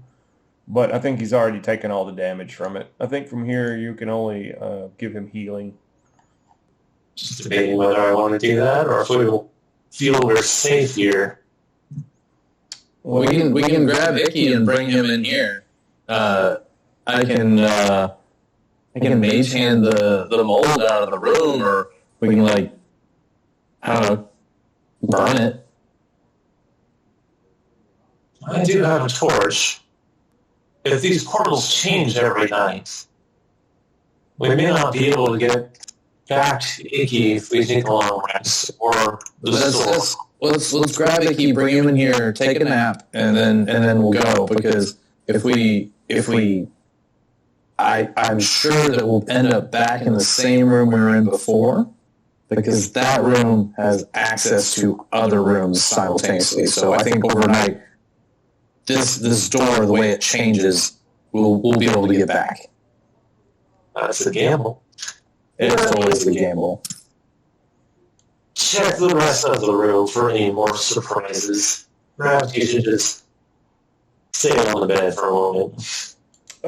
Yeah, you can give me a perception roll just to examine everything without actually putting any hands on it, to see if you find anything out of the ordinary.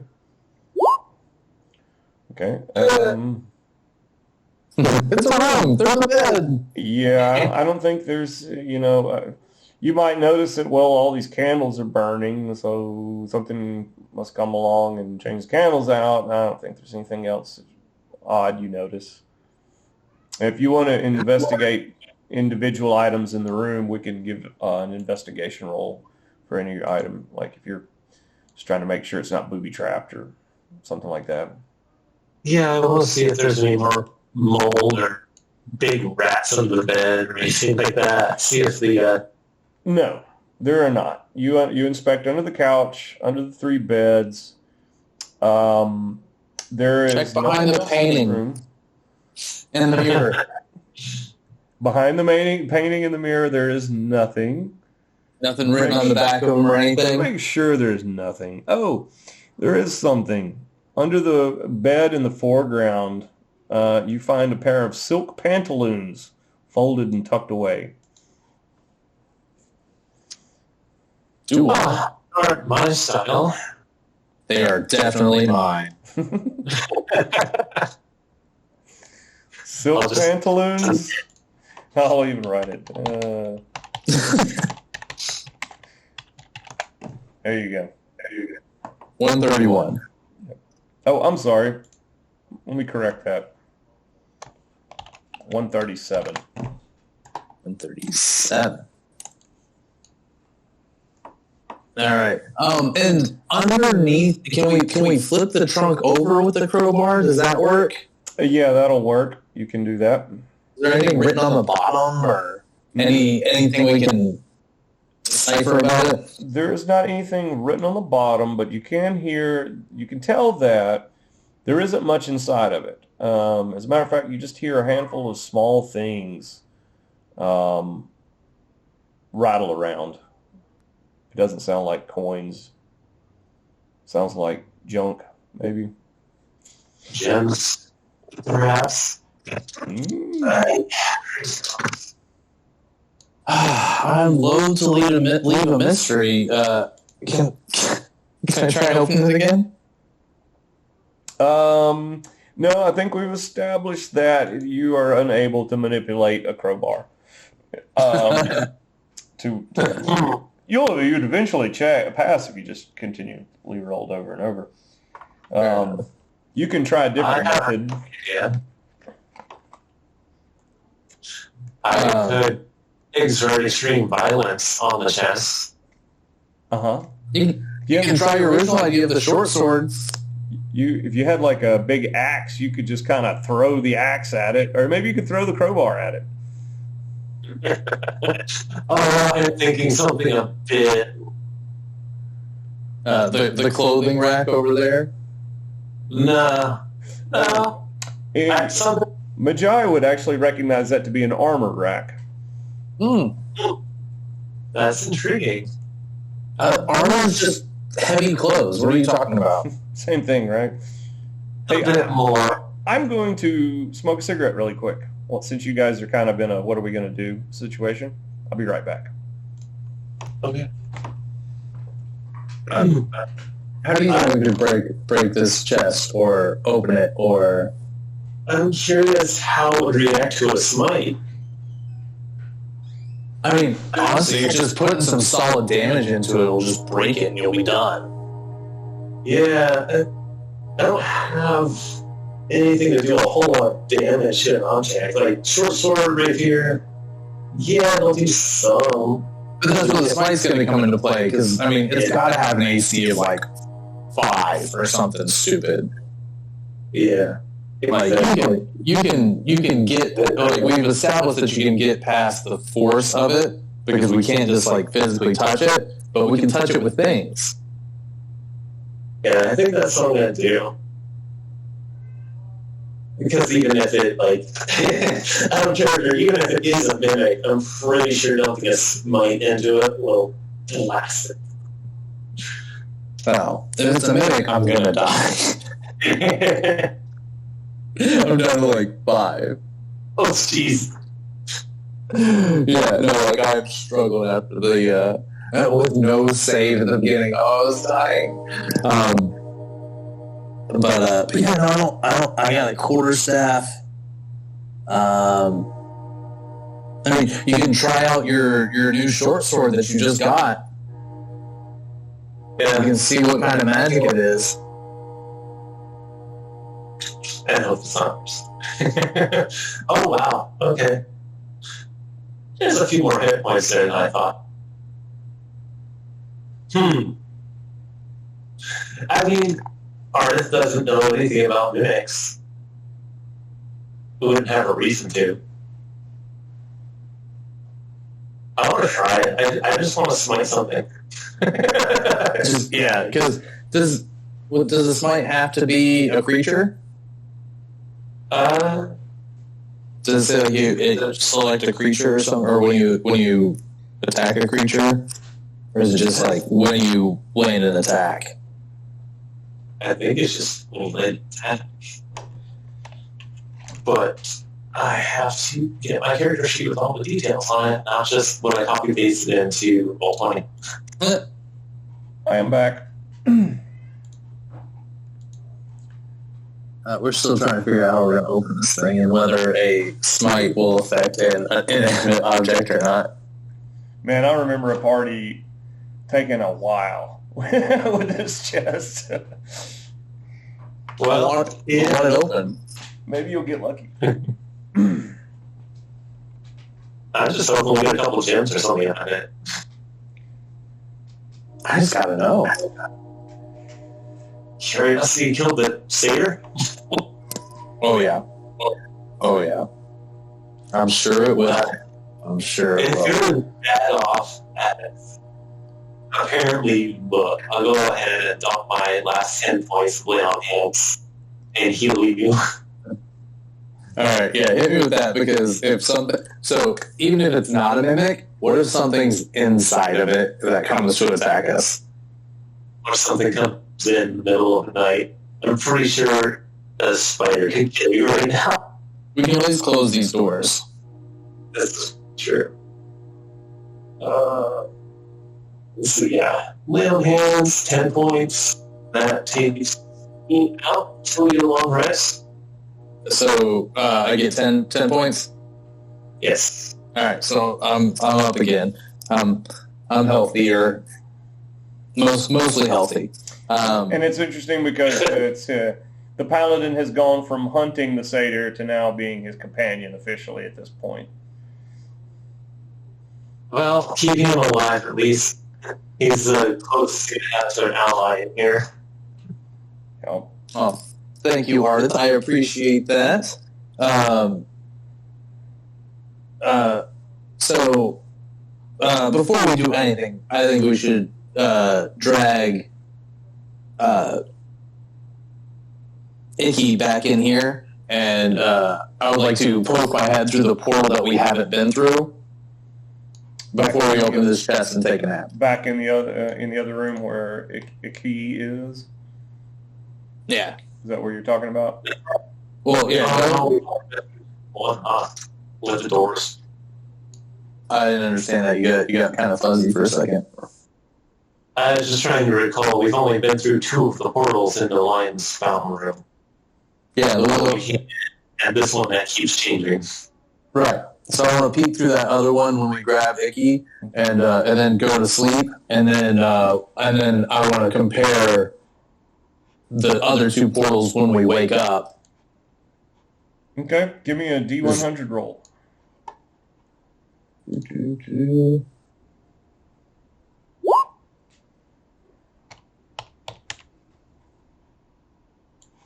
Okay. And so this is Balthazar peeking through, correct? Yep. Okay, Balthazar, you stick your head in through that portal in the foreground of the room that you see there. Not creepy at all. Am I up the stairs or up and down the stairs? Do you want to investigate any further, or should I pull you back? I'm going to assume the chests are full of toys, and I'm going to pull back and be like, baby toys? Baby toys. Have you found a nursery? It's just the toys, more like a playroom.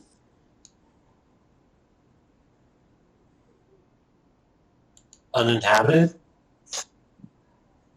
Not from what I can tell, yeah, unless those teddies were sentient.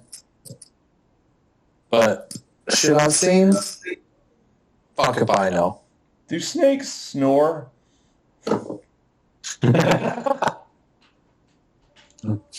I suppose it depends what type of Yaun-ti he is. Yeah, I think the larger the creature, the more likely it is to snore because you're going to have more flaps that rattle. Yep.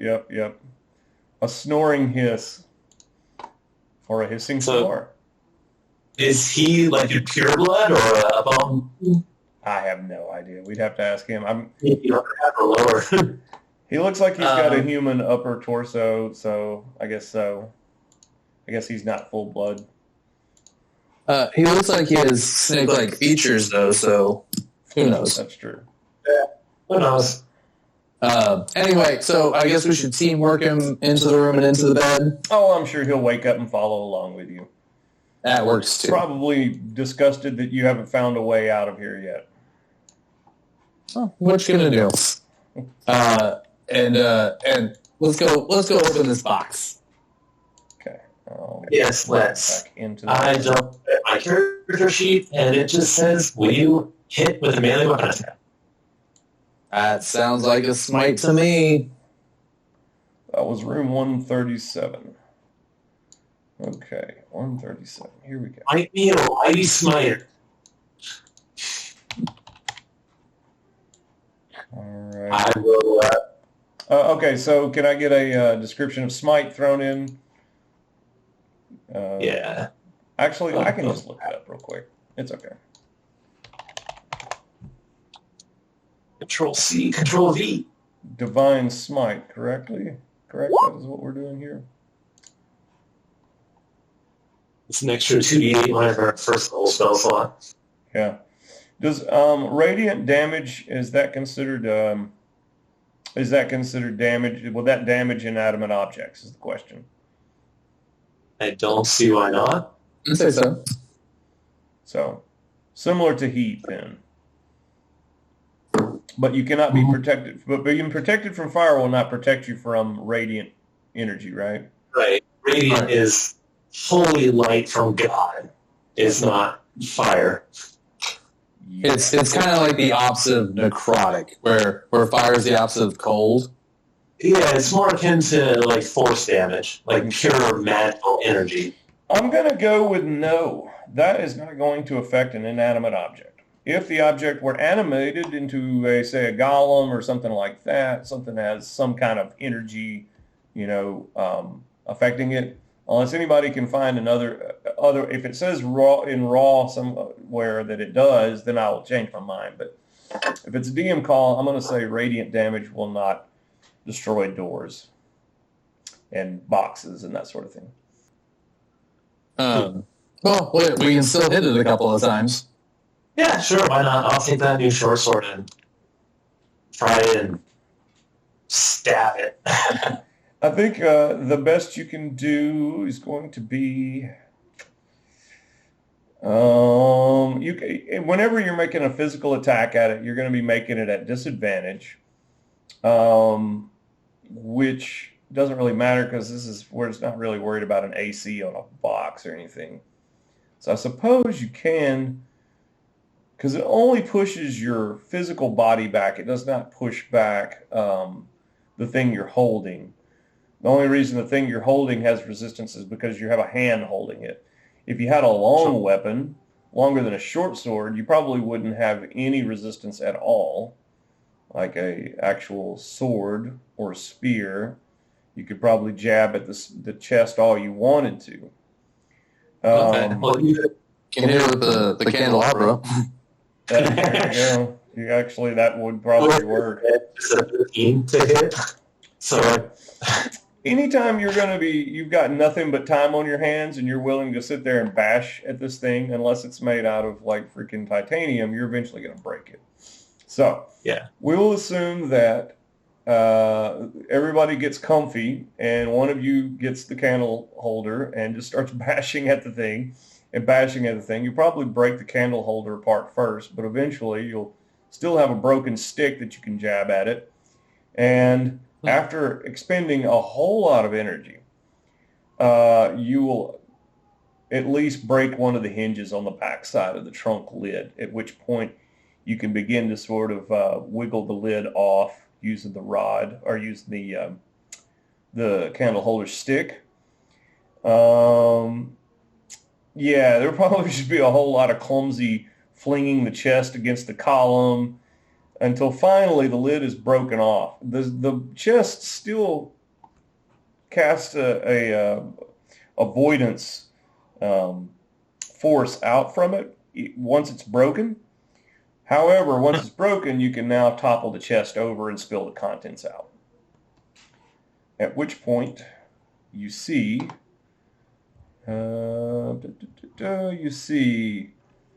there is a couple of small pieces of metal, a cracked pitcher, which is probably now shattered.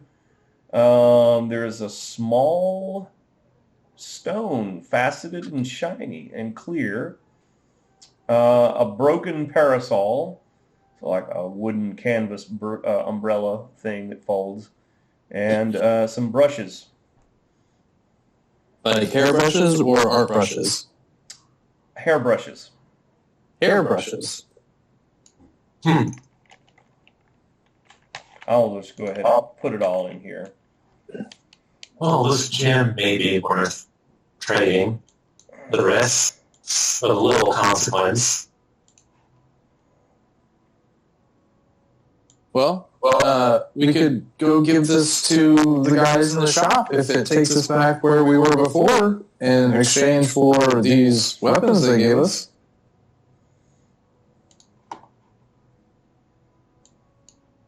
And I'm going to brush my hair a couple times with one of the brushes. Silky smooth. I'm gonna put that back in my bag. Okay. The needle in the magnet. And yep, imagine the needle is stuck to the magnet. Yeah. I don't know if they're any use now, but well, maybe they will be later. You never know. You guys are gonna need a bag of holding. This stuff it's well. I was gonna say we can ask Bob if he has a bag of holding. I don't think he does, but that's where you're going. Well, we're gonna do a long rest. You're gonna do a long rest, okay? Arthur, are you hanging on to the diamond? Yeah. You're doing diamond, needle, magnet. To the boss. So Yeah, so you take those. I don't care about the crack pitcher. I'm just taking I'll take the parasol and the... Oh, man. Is there any kind of design on the parasol? No, it's a blue canvas. A light canvas. wood like pine or something. Well, good, because that matches my outfit. Does it go with your new silk undies? Yeah, what color were those? I think they're a champagne silk. All right. Champagne. I'm assuming because I don't have to put the room number down, it's just a broken parasol. It is just a broken parasol. How is it broken? Is like one of the ribs cracked, or? No, the handle is broken, but not completely in two. Like, you can still extend it, but it's just like ready to snap. It's only got like a few threads of wood holding the handle together. I'm gonna wrap a shit ton of thread around that and try and get it to hold still. Okay. I'm gonna give it to you. It works for now. And with the needle, maybe you can actually... I don't know. Hey, it'll come in handy later. So, long rest is in order here? Yeah. Well, I don't know. I'm decent health. I mean, it's up to you. I'll give closing you those doors. How late do you want to run tonight? That's also a very good question. This is a good place to stop the session. This would be a good place to stop, but if you guys are having fun and you want to keep going, we can. I don't really particularly have anything that pressing I got to do right now. I will say that I'm having fun, and I got like at least an hour till my wife gets home. I'm having fun, but my wife got home going on an hour ago. And she wants to get done around the house before we have family for Thanksgiving. That makes sense to me. All Fair right. enough. Good game, guys. Do you prefer experience or milestone? Do you have a particular preference? I lean milestone just because, I mean, experience points or whatever. I'm fine with either. Okay. It doesn't make a difference to me. Okay. Let's keep it simple then. Let's just go with milestone. I'm going to vaguely keep track of what the experience points I usually average out for these sessions in my head, and I'll let you know. Enjoyed it. Oh yeah, lots of fun. Thank you so much. Yep. Nighty-night. All right. Yeah,